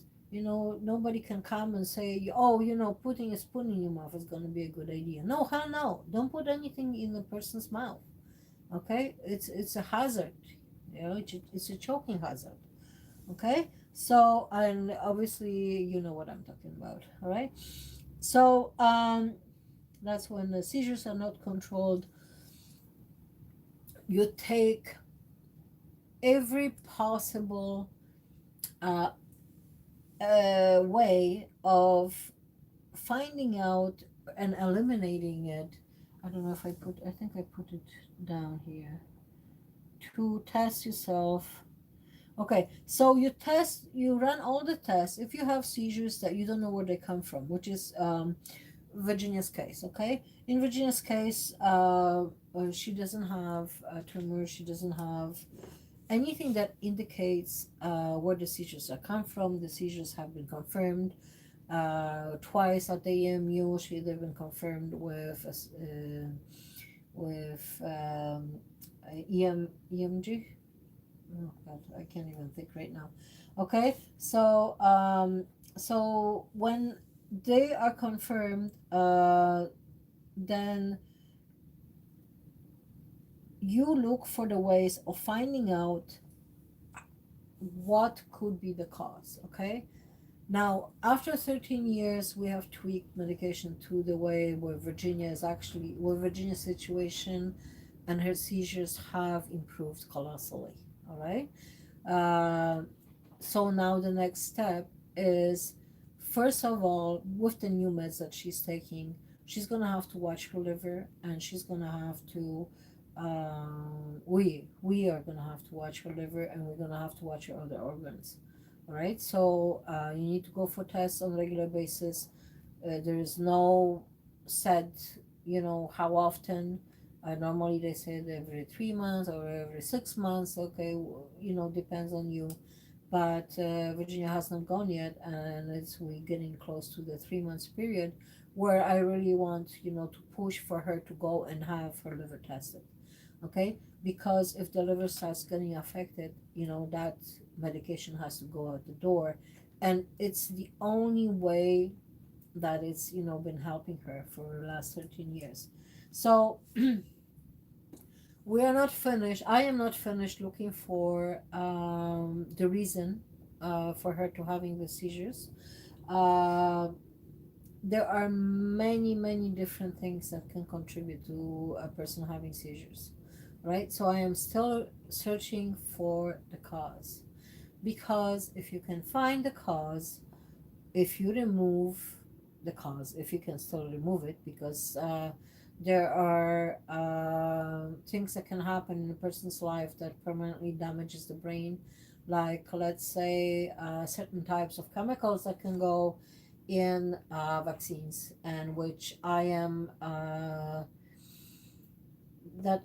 suspecting that that's what happened when she had a HPV, when she had Hep V vaccine, uh, Hep, hepatitis B, Hep V B vaccine years ago. That shortly after that, she started having seizures right after that. Okay, and I don't know whether it was an old batch, whether they gave her too much, or they gave too much at once. She started having seizures, and we didn't understand what seizures were. So, it's just we don't know where it came from. Okay, so I am still searching, and I am quite positive that if I don't give up, that I will find the answer. All right. So I also strongly suggest that, if you are in this position, there could be some of the causes could be problems with protein. They could be allergic. Someone could be allergic to certain foods or certain chemicals, and you don't know. Okay, so unless you eliminate, or like all the, you have to test yourself for allergies, you test yourself for chemicals, and those could be expensive tests. But if you can do it, so you can eliminate it, and you know that this is not why they're having the seizures, so it could be another cause, and you keep on looking for the cause. Okay, and remove it if possible. All right. Med effects. So the meds obviously uh, affect you in the ways that you don't want to. You have severe. Some people have severe side effects, and if you ever start on a new medication and you have severe side effects, you stop immediately. Okay, you stop immediately, go to emergency, and you tell them this is what you're taking. Okay, take the medication with you. You have to show them, and you tell them what you're taking and how it's affected you, and you stop immediately. I know, like, it can cause seizures and stuff like that. That's why you need to be in a place that understands seizures. So a lot of places, a lot of hospitals, the seizures are really not that well known yet. Okay, people will probably know over there, or they just wait for the seizure to go away. But what about um, if they have status epilepticus? Okay, um, not everyone is trained in every aspect of um, of medicine. Okay, even the nurses, a lot of nurses, if they don't have enough experience and they don't have experience with seizures, they will not have a clue what to do. Okay, they could know what to do from the books, but they may not know what to do in that situation. Okay, and mistakes can cost a lot. Okay, they can have a huge impact on someone's life. So be there with your loved one, be there to monitor what's going on, be there to monitor what they're giving your loved one. Make sure that the medications don't that are cross-referenced with your meds, like anything that they give you that is not counteracting or it's not something that's going to have severe adverse reaction because of the mixing of the meds. Okay, so med effects, other med effects could be nausea, vomiting, all those things, swelling of the face. There's so many different really really bad things that make people really go through being super sick and dealing with so many um, emotional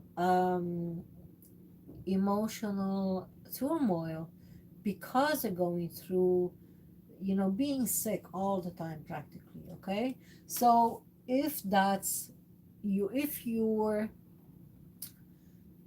your effects of the meds are really really bad and they have not improved over time, let's say you've been taking it for a few months and you still feel sick, just as sick as you did like almost at the beginning of it, you probably need to change your medication. Okay, check your liver, make sure that you are healthy, that you are not vitamin deficiency. Now we run just a regular like vitamin deficiency thing for Virginia, and the doctor checked her for vitamin D. She's low on vitamin D, and she was low on magnesium and calcium. And after, right now she's not low on calcium anymore. So we've been drinking spring water from Canadian Springs for like 3 years now. I've been bringing it from spring water from the springs, and those springs have very high calcium deposits. So we are not, neither one of them is low on calcium, but Virginia's bones were brittle because she was always low on vitamin D and on magnesium. So those are the supplements that you really need to boost your body with. Okay, um, vitamin D3 and magnesium, I would say, are the most, well, depends. Okay, you have to do the test first, but vitamin D3 and magnesium are needed for every function of your body. Okay, magnesium is necessary for every function of your body, and so is vitamin D3. So you need to be outside, and if you're not being outside every day and you don't have like at least 1 or 2 hours being outside and getting that exposure from the daylight going through your skin, and your body absorbing the vitamin D, because that's how it absorbs, is through your skin. Then, and it's the same thing for magnesium is absorbed mostly through your skin. Okay, so if you're not outside, you're obviously depleting your body in a very big way, and you need to take supplements. So I have taken a liberty of putting links below the video in the description that are for different countries. So I put links for US and Canada, and I have added links for UK just recently. So I'm gonna post. Then give me a couple of days for the link for the vitamin D3 and stuff for the UK. I can't add a lot more links because like I have posted links over there for disability, for like wheelchair, and for different equipment, for orthoboot. I can probably remove the orthoboot, but if you go let's say on Amazon, you can press on any link in your country. So if you're in the UK, you have to click on the UK link. Okay, and then let's say you're looking for something else, you want to buy a gift for your loved one, or you want some supplements for protein. Okay, protein is one of other big problems with people with epilepsy. You lose a lot of protein when you're having a seizure. Okay, so you need to, if you need to boost yourself in any of those ways, you go through the links, or if you press on one and just search Amazon for, let's say, protein supplements. Okay, let's say you want to buy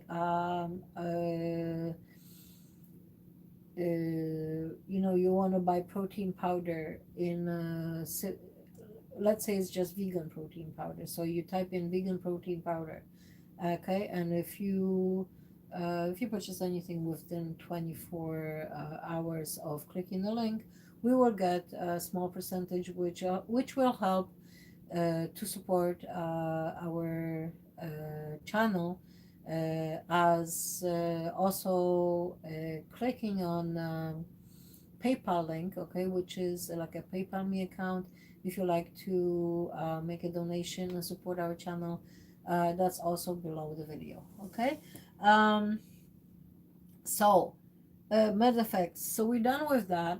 Um, we will definitely make a video on the subject, but because YouTube doesn't let us to do a lot of, it doesn't really let us talk about that. Okay, so this is one of the subjects that are not really permitted to talk about in extent, in the way that we would like to discuss it. So I might be able to put that, excuse me, I might be able to put that video either on Facebook or I don't know about Instagram. So I will find a way, and when we come out with a video for the men's effects, I will post it in our community tab, and you'll be able to go there and find out where it's gonna be. Okay, any of you that have Twitch account, I might post it on Twitch. So I don't know yet. Okay, I'm gonna let you know. Now, improve your diet. Okay, when you're dealing with health, to improve any type of health, okay, even if it doesn't improve the way your seizures happen, to improve your health means quicker and better recovery, okay, and faster recovery. So eating foods that are healthy for you, as opposed to uh, drinking sodas. Oh, you got, if you guys drink sodas, you have to give it up right away. Don't drink sodas. It's one of the biggest poisons for your brain. So is the aspartame, and is the artificial sugar that you would be ingesting.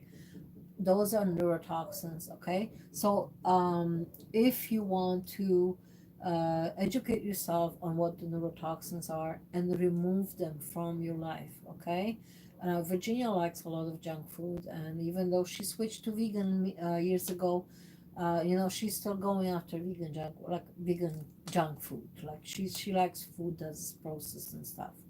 It's not good for you. Okay, now I'm a very heavyweight, but that's because of the lack of my mobility. But I eat very healthy food. I eat whole foods. I very seldom eat anything that's processed, because I have also gallbladder problems, so I pay for it severely. I cannot eat anything processed or store bought, which would have like oils that would not go and cause me gallbladder attacks and stuff like that. So, um, eating whole foods, wholesome foods, eating raw fruits and vegetables is a highly recommended and proven by me, okay, on how to sustain yourself, because I know I only gotten always sicker if I ate foods that, even pizza, there were pizzas that I bought that made me like so sick, and I had to drink rivers of water afterwards. Uh, you know, um, Even though it was a vegan pizza, I bought a pizza that, oh, I don't know what happened, but I don't know if they put excessive salt in it or something. Some foods just made me really, really sick. So be careful with MSG. Do not eat anything that has MSG in it. Um, Anything that has a lot of salt in it. Don't buy sea salt. Sea salt is very bad for you. It's bad for your brain. It's bad for your body. Okay, so if you are go after pink Himalayan salt for your cooking, which is very high in magnesium. Okay, it's actually higher, I think, in the magnesium content than sodium. So that's a really good salt and healthy salt for you. Try not to put too much in your food. So restrict food. No white sugar. White sugar is really bad for you. And sodas are one of the best, the worst toxins that you can put. So guys, if you're drinking sodas, you think you're doing yourself a favor by drinking sodas? No. Switch to water, and switch to water that's clean. Okay, not the tap water, because that's also not better. Tap water is toxic. Okay, so yeah, there's a lot of learning to do when you want to better your health, when you know that the only way and I'm speaking from experience, if something is really toxic for you, okay, if you stop eating or drinking something, okay, so let's just say you stop drinking sodas, all right, and then you suddenly drink a soda after not drinking it for a year or two. Oh, that's gonna make you sick, and you're gonna know it, and your body's gonna know that it's not okay for you. It's gonna that was toxic. Okay, the same thing with eating something salty. Like we went to a restaurant. Virginia's father actually invited us to go to eat breakfast, and I had something, and I put salt on it. I put table salt, table salt.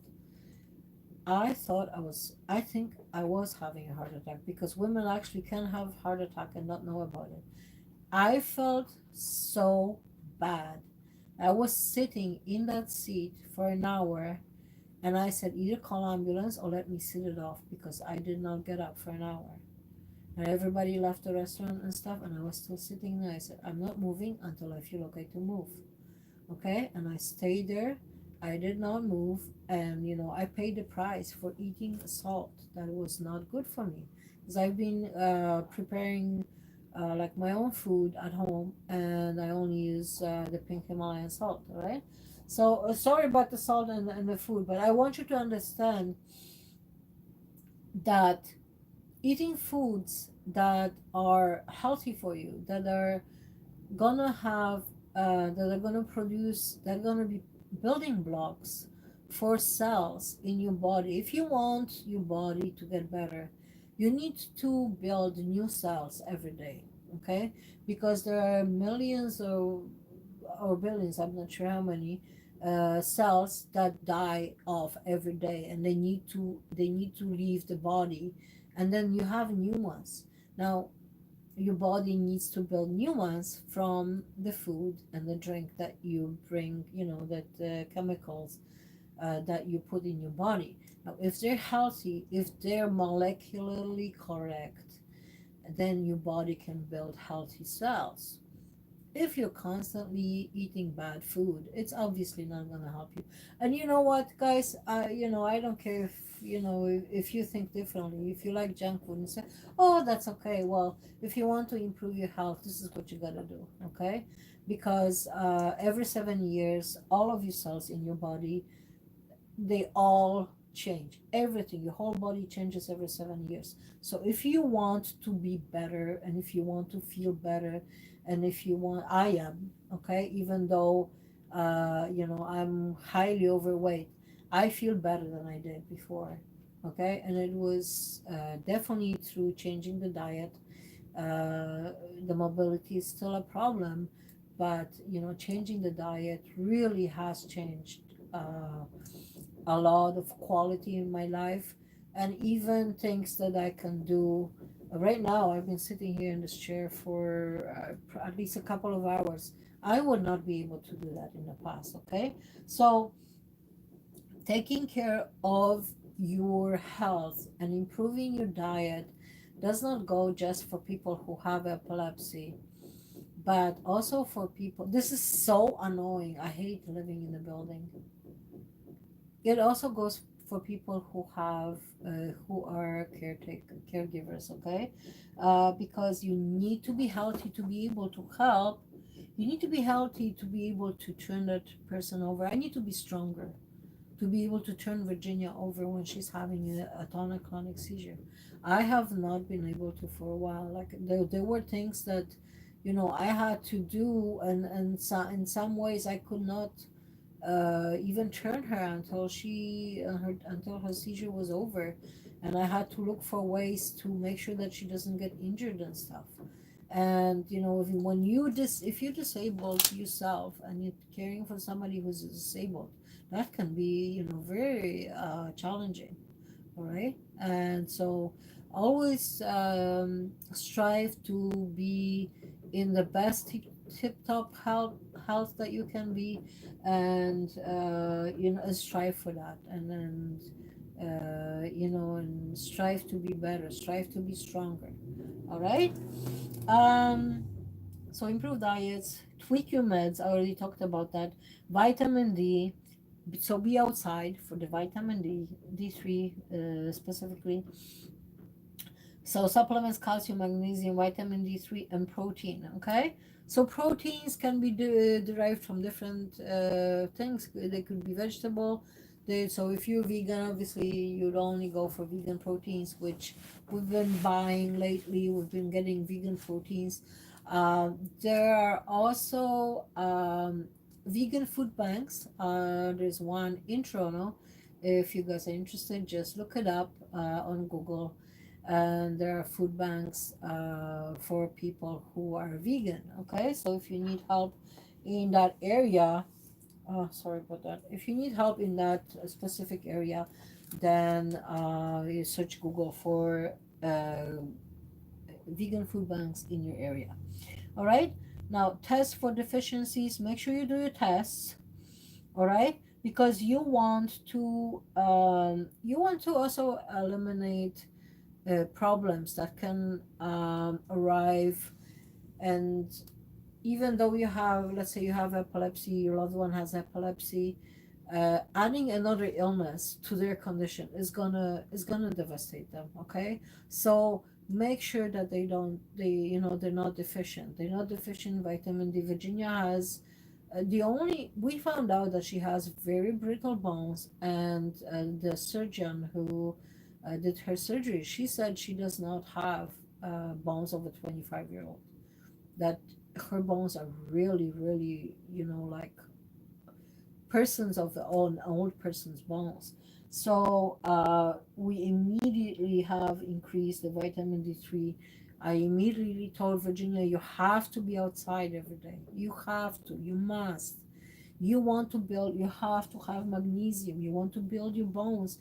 Bones are not built just by calcium. You need magnesium. You need other vitamins to be able to build your bones. Okay, so don't forget about exercise. It could be start with stretches. If you cannot exercise, a lot of people cannot do strenuous exercise, especially if you have not, if you have mobility problems and you have not been able to do exercise for a long time, and you have not, you're not going to be able to go and exercise, right away. And don't even do it.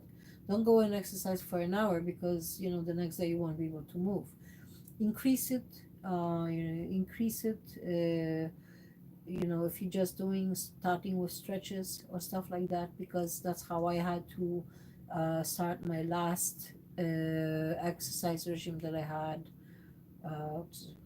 more than a year and a half ago, actually, because I have not been exercising since. So right now I've just been using diet to control how I feel and stuff like that, which has been working very well for me. All right.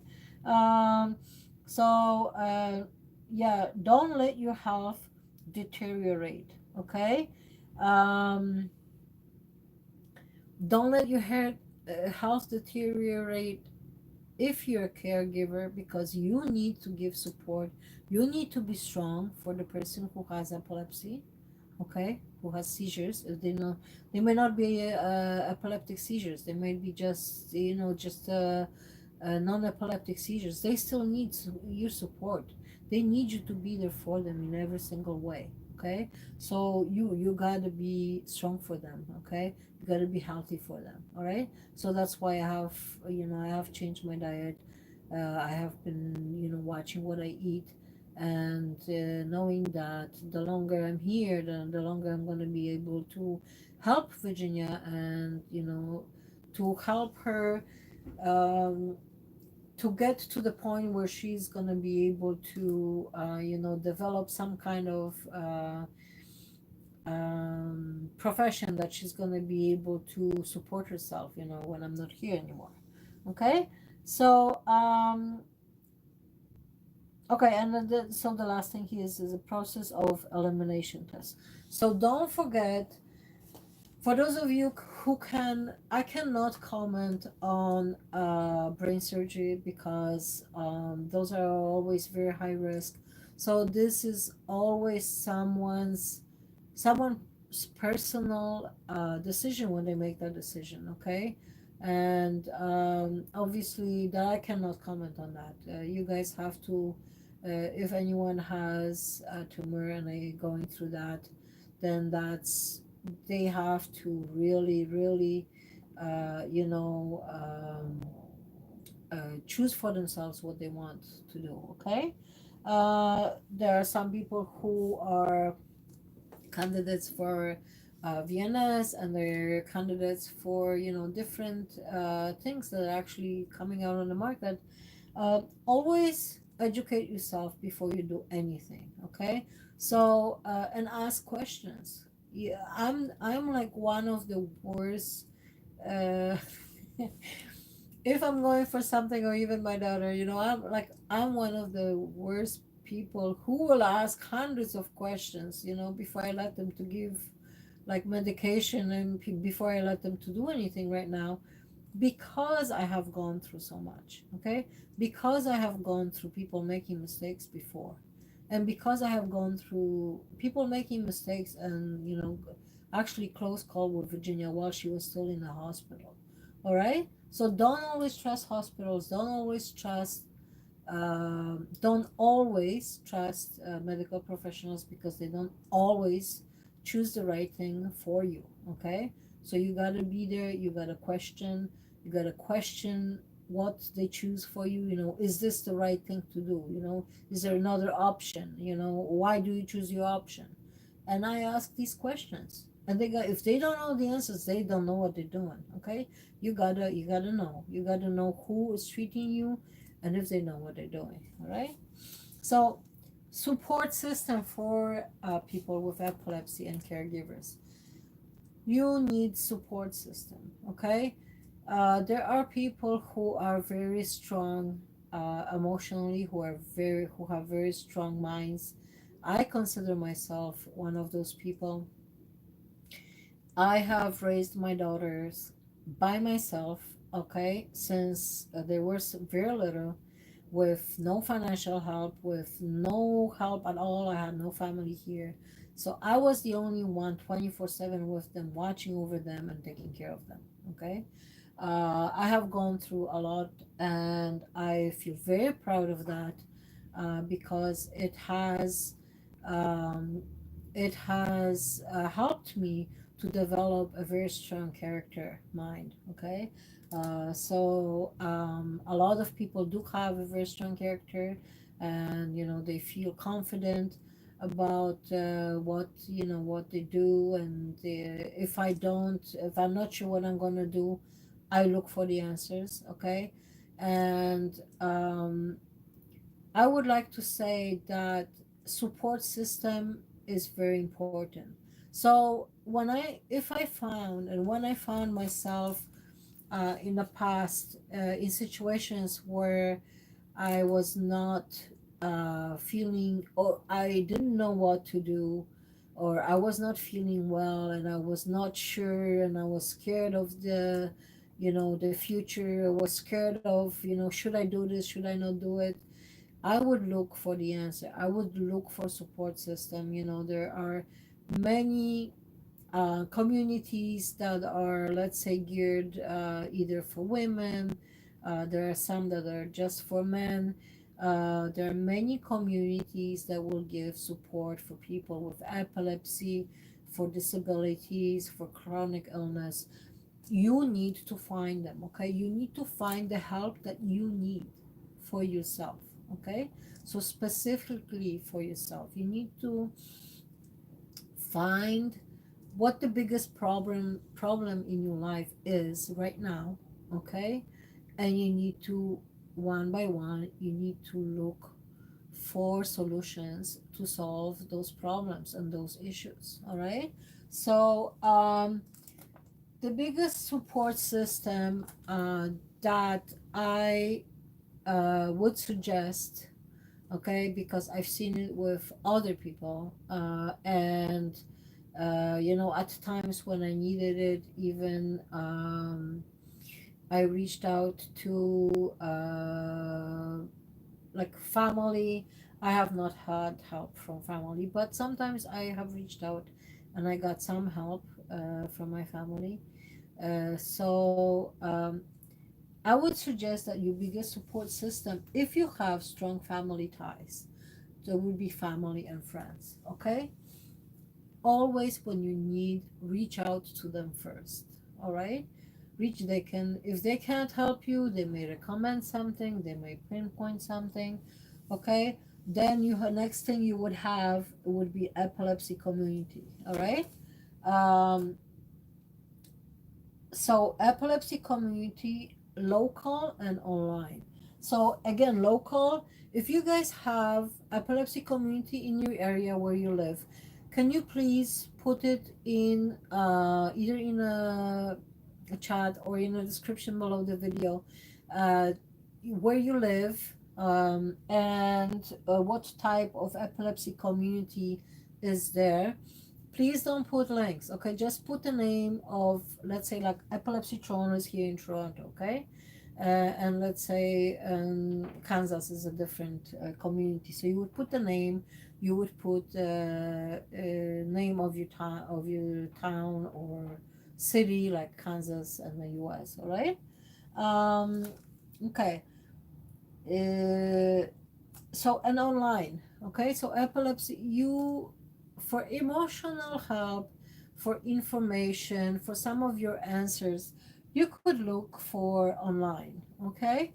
So again, you would have answers to your questions. A lot of answers you will find on YouTube. I find that we have a lot of information already, a lot of videos out, and you can search for them in our community tab.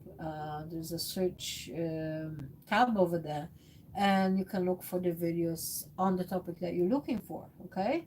um, we also have Facebook, Realexcel Epilepsy Portal. There's a page, okay, and there's a group. So page is for everyone. The group is for people with epilepsy, caregivers, and families and friends only. All right, and you can ask us to. If you have Facebook, you can become a member, and you are very welcome to. Okay. Now, local community. There are different local communities, okay, that can give support. Even if you have epilepsy, you need support. Let's say for food, you need support for clothing, or you need support. You need some legal support. So there are many communities that will actually provide a lot of support for you in your area.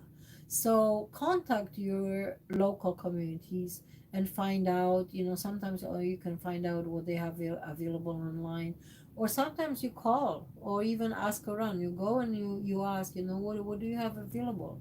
I have this issue. How could you help me? Okay, you got to reach out.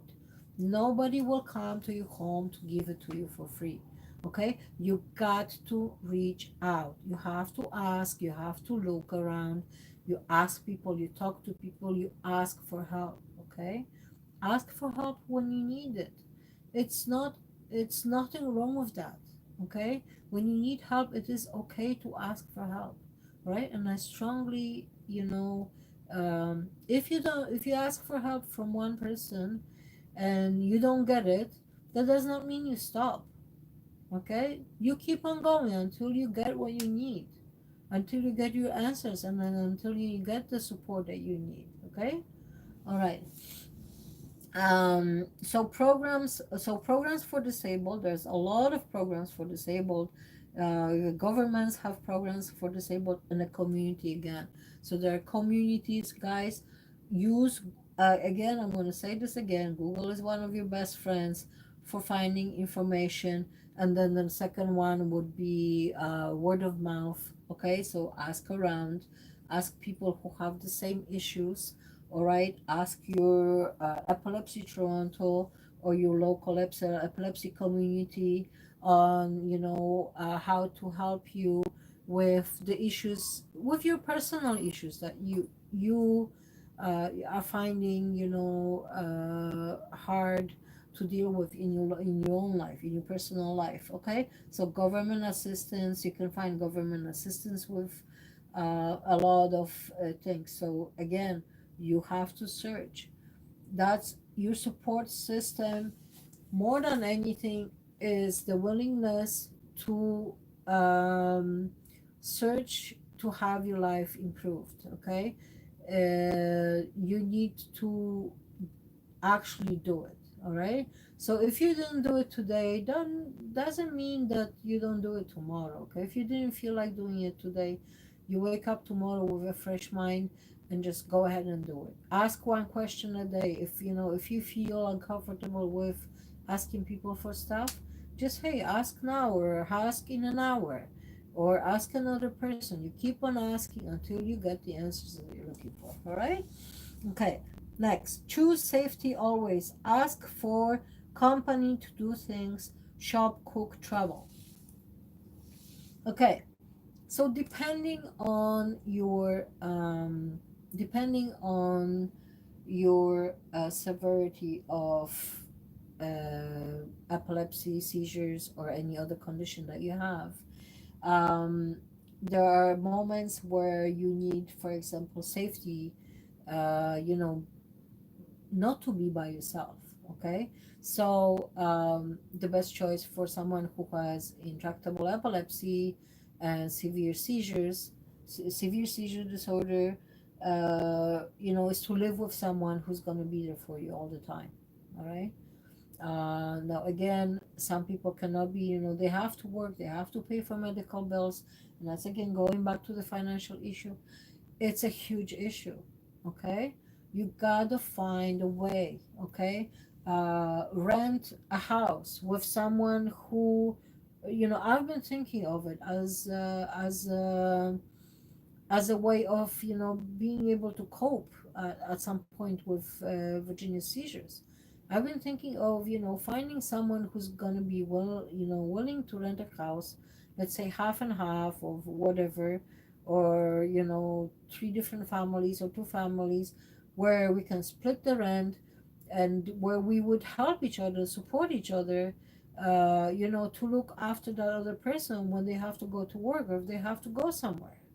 All right, that's a great solution if lucky enough to find somebody. If you have a friend who's wanting to do that, then it's one of the best solutions that you can have. All right, now make sure that before you do that, you both agree, and that you trust this person to always keep their word, that they're gonna be living up to their word and saying, hey, this, we choosing this is our commitment.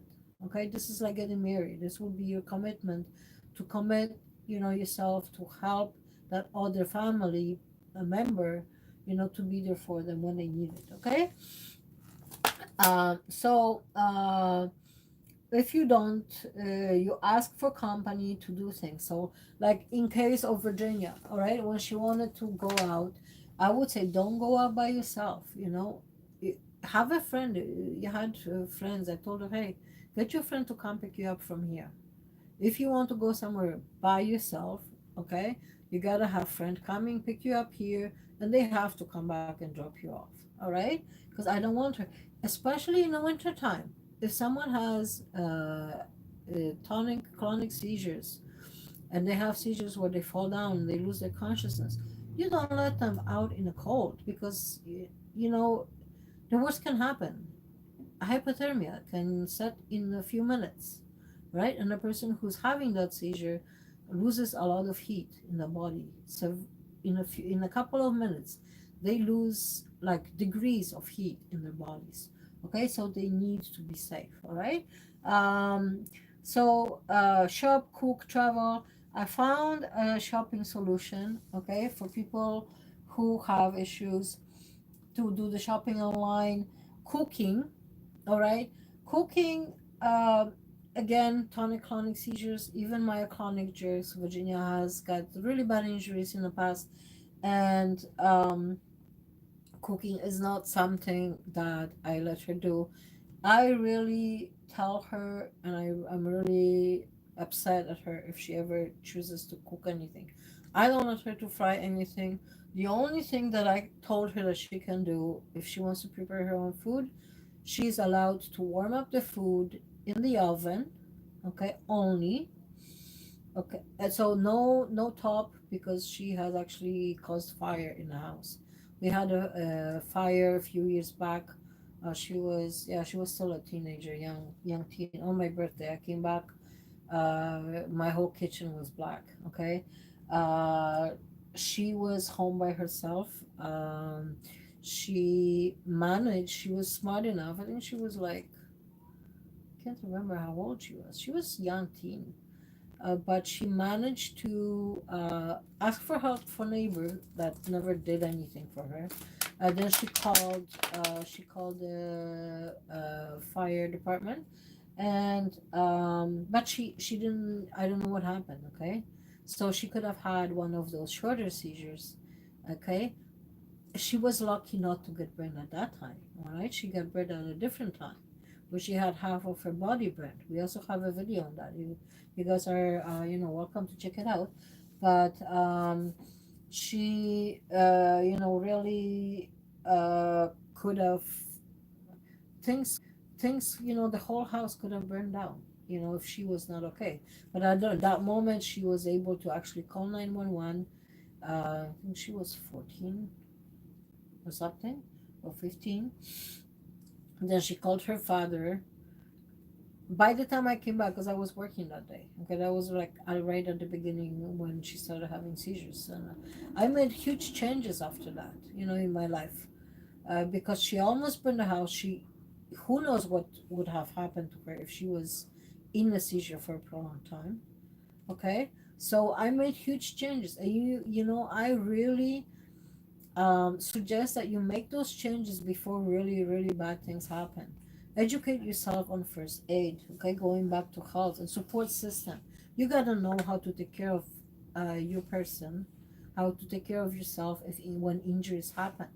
Because, not everything is about seizures. People with seizures have injuries, and those injuries can be lethal. So you have to educate yourself, do the first aid, okay, aid course, and make sure you don't just go through it once. Educate yourself how to take care of wounds, how to take care of different aspects of first aid, so you can help your person when they need it. Okay. um where am I? Oh, how far did I go? Government assistance, choose safety always. Okay, so shop, cook, travel. I didn't get to the other. Okay, so the same thing for travel. All right, cooking. If you can't cook by yourself, there are okay. So first of all, there are PSWs that you can get help. Some of the communities actually cover the PSW to give you a bath, which is like in case of Virginia, and when she needs support with a bath. If I'm disabled, I need the bath. PSW would come home and help me with that. There are communities that you can pay only a fraction, like not only, like I mean, you still have to pay, but you could pay a fraction of money of what it would normally cost if you have a disability to come and help you cook and to help you clean. Those are different services, and they normally very expensive. But with disabilities, a lot of times you actually have that possibility of getting it a better price. Like I think right now, instead of paying somebody $20-$40 an hour, you'd probably end up paying $8 or something like that. Okay. um I know, it adds up, but if you cannot do it yourself and you need some kind of support, again, family and friends is number one for you. Okay, always family and friends. Ask them to help you. If they say no, I'm busy, whatever that day, can you do it the next day? Can you do it the day after that? I really need you. Be there for me, please. Okay, help me out until I find a way of resolving this issue, or help me resolve this issue in some way. Can we do something? Can I come to your home and where you cook a meal for me? And can I come to you if you live close by? Can I come to eat dinner with you every day? If I can't cook, why not? That's a great solution. I'm gonna chip in for food, gonna give you some money, you buy groceries. I don't have to cook because I can't, and everybody's happy. All right. So that's why I said looking for solutions and finding solutions, looking for answers is the way to go. All right. um Travel. So again, in tonic-clonic seizures, travel, I would not suggest at any time to travel by yourself.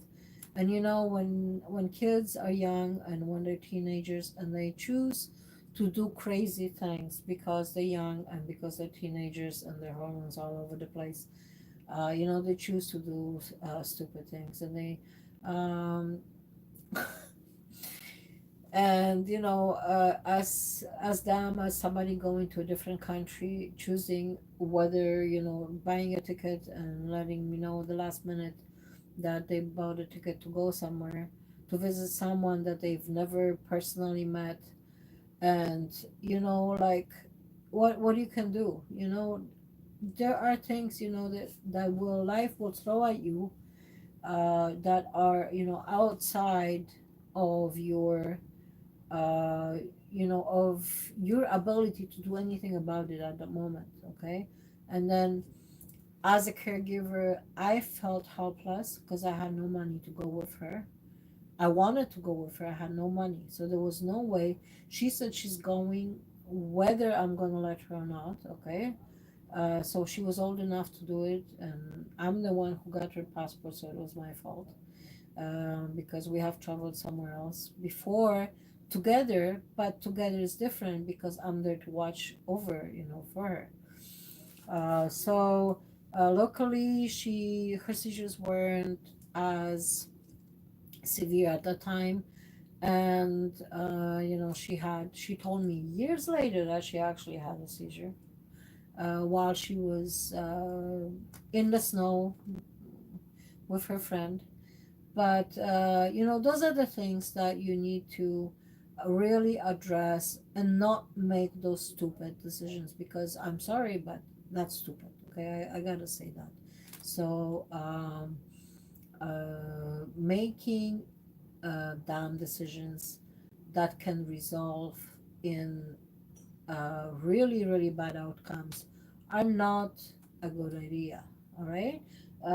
Traveling by yourself, if you have, or sending somebody by themselves, if they have this kind of, um, if they have epilepsy, they have tonic-clonic seizures, or seizures that um, affect them, seizures that um, affect them in certain way, or seizures that people don't react to, properly, or they have seizures where, in a social scenario, those seizures would not be okay. You cannot send those people, you cannot send them out to travel by themselves. Okay, don't send them out to the world to be by themselves. You got to be there for them. Okay, and sometimes it means giving up that profession and that job that you wanted or that you've been doing for such a long time. I have to give up a lot of things. I have to give up a lot of things in my life to be there for Virginia. And I am very, very happy that I did. Okay, because I did it for the right reasons, and I made those decisions consciously, and I made those decisions because I wanted to do it. Okay, those were my decisions. I'm very happy with them. Okay, I may not be happy with the financial outcome or certain things in my life, but I am very happy with who I am today because I have made those decisions. And this ultimately is very important, okay, for you as a caregiver to feel good about yourself because you know that you've done your best, okay? All you can do is do your best and push some more because you can do more, okay? You can always do more if you're looking for answers and you're seeking better answers, you're seeking better outcome to your life, to your lifestyle, to provide a better lifestyle for both of you, for the whole family, then you can always get there as long as you're looking and you don't give up. All right. um okay, Google. Okay, so search Google and local guides to help you find the assistance you need. All right, for anything. Okay, again, Google is your best friend. Every kind of question that I have, you know what? I ask Google. I even ask Google how to spell things. Okay. If you don't know how to spell things, there's a Google Assistant you can ask, and it will help you to spell things. All right. So, highly recommended Google Assistant. Okay. Um, Epilepsy communities. So you look for assistance with epilepsy communities in your area. Okay, community centers for food, for activities, for fun things to do. This is the same thing here. And then government agencies. There are a lot of government agencies that will help you to get, things that you need, the basic things that you need. If you ever find yourself out on the street or something, God forbid, it happens. Um, there are shelters. They probably don't have a very good reputation, but guys, go in a shelter. Don't be by yourself outside in the street, especially if it's a winter. Don't ever be by yourself. Okay, make okay, make new friends. Your support system. You support new support system because you may have to need completely new support system for your situation. Okay, your friends may be gone, your family may abandon you. Sometimes they will not understand what you have. Sometimes they will think you possessed. Okay, they may think you need a spoon in your mouth, and if they're stubborn and they don't want to learn and they don't want to help you in a way that you need that help. Now I'm speaking to people with epilepsy right now.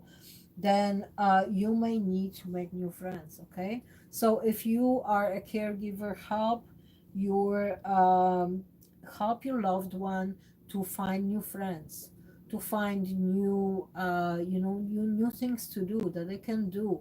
They had to stop doing what they were doing when they were before because of of what happened in their life. Okay, but help them to make new friends who will understand them, who will know when they're going through a hard time, and who will support them in whatever they're doing. Okay, um, so with like-minded people. All right.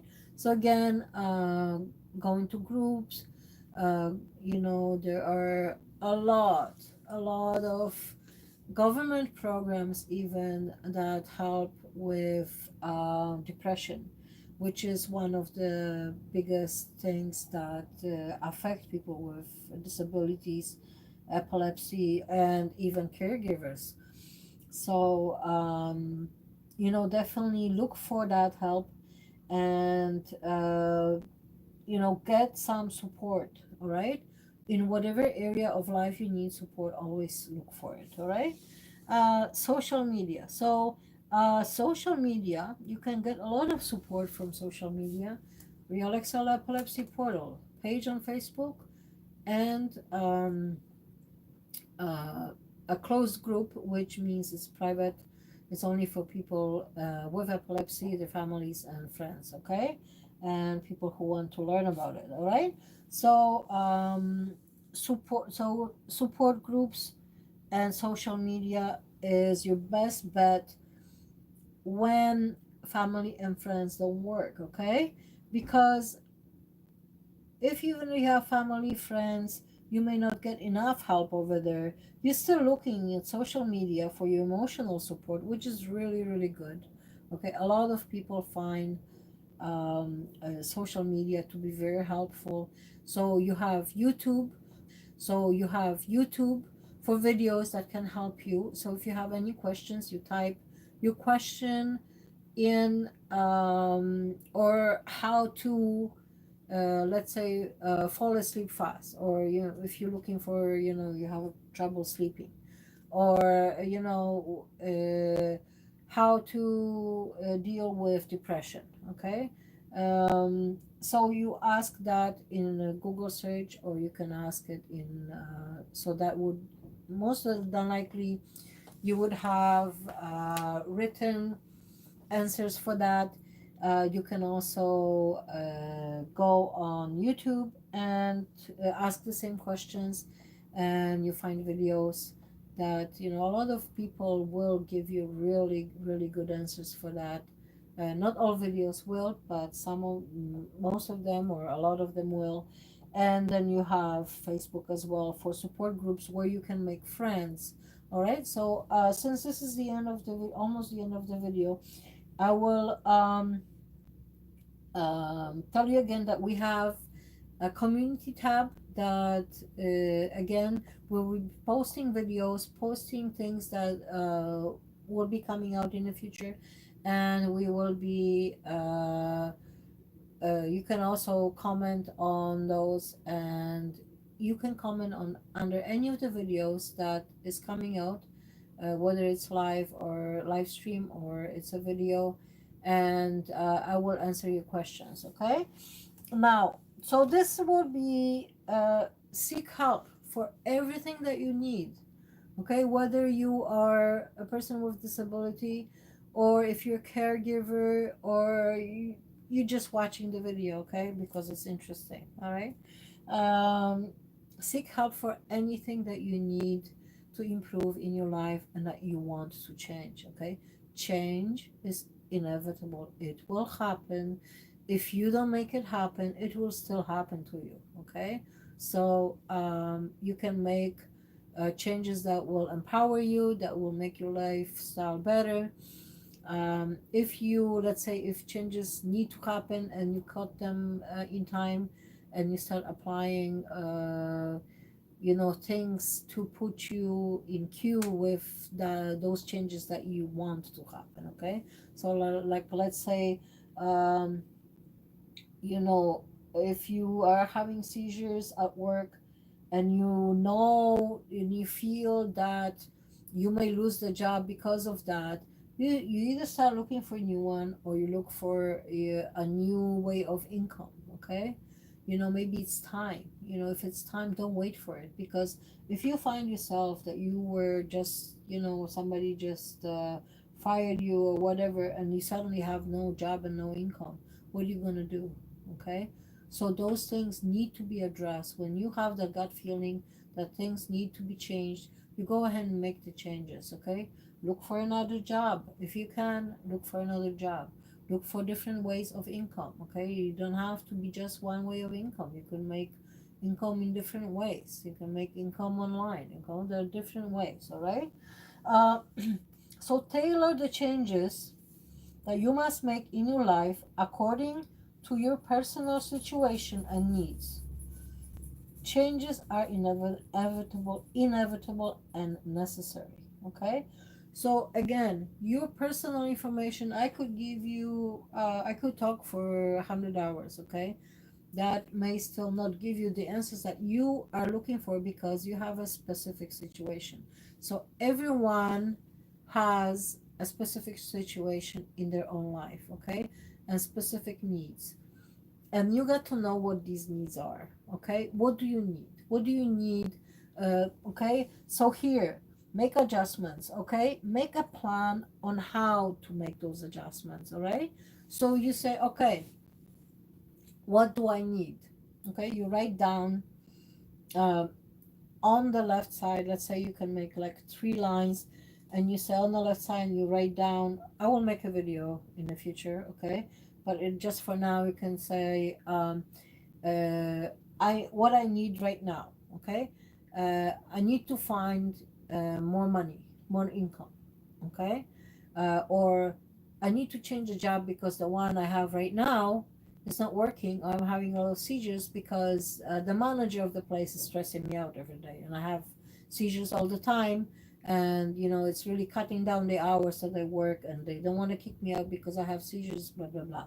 Okay, so I need to find a new job. What do I need? Okay, I need to find more money, let's say for my meds. Okay, or I need to find more friends because I'm not happy. I'm not going anywhere. I need to go out more. Okay, and then so in the other one is you ask yourself. Don't forget that because this is really important.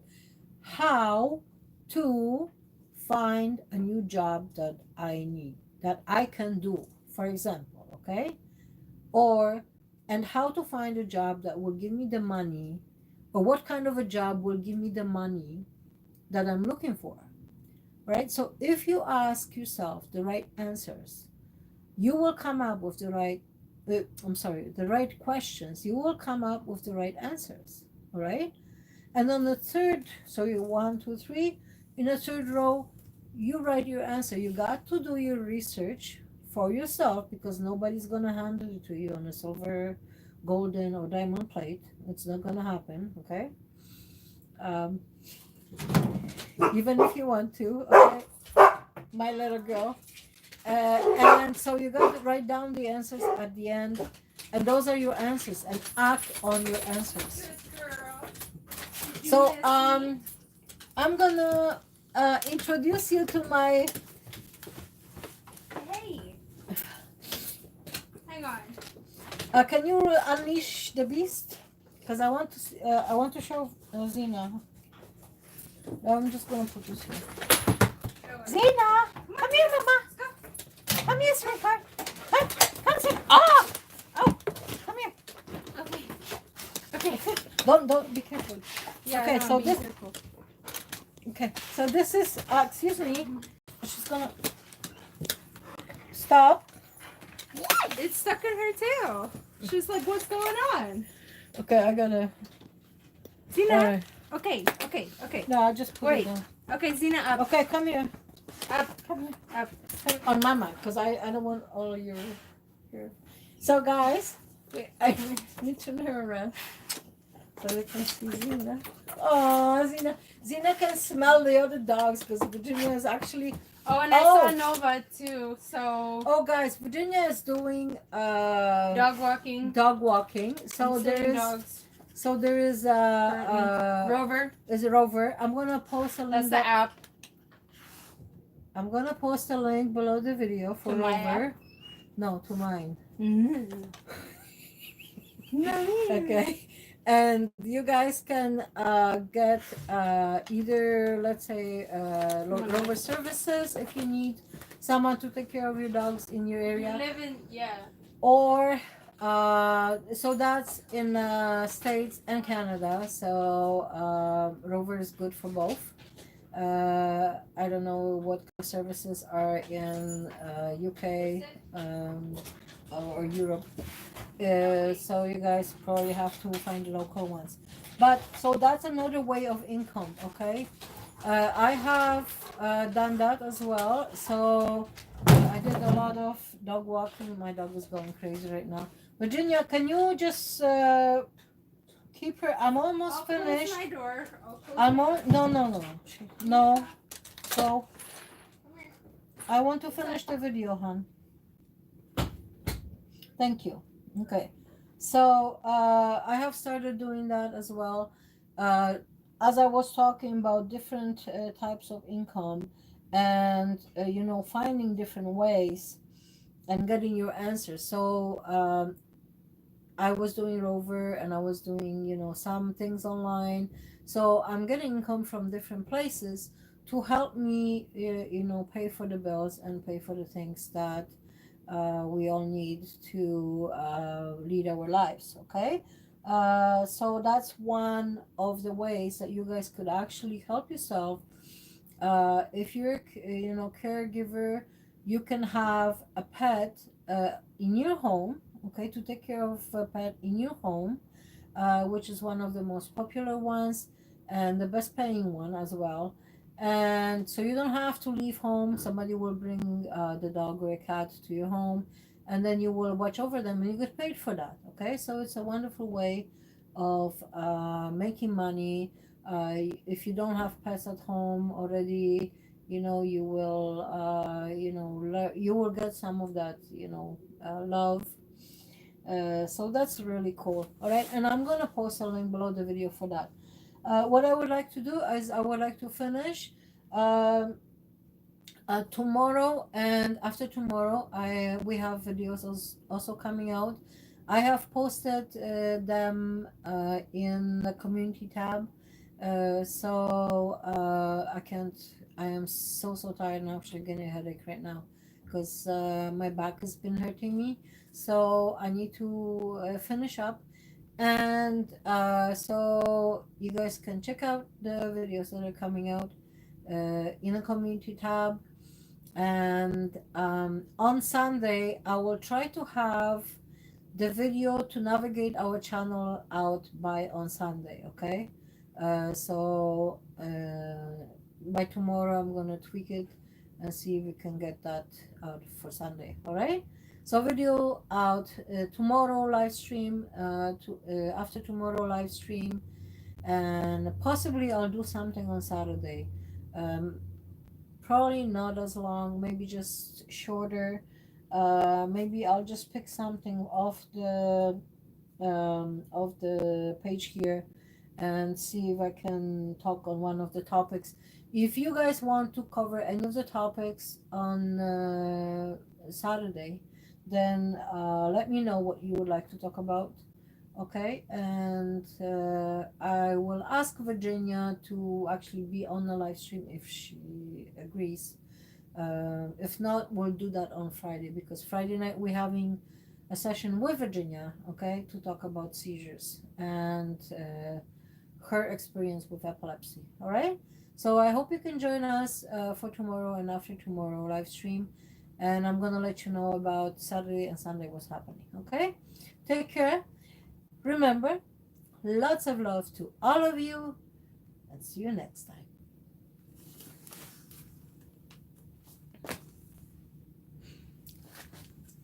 Oh, please tell me.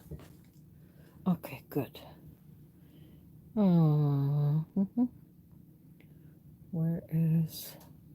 Where's the finish for this? Is this the finish?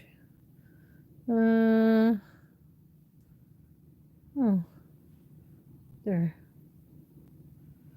Are you sure? Yes.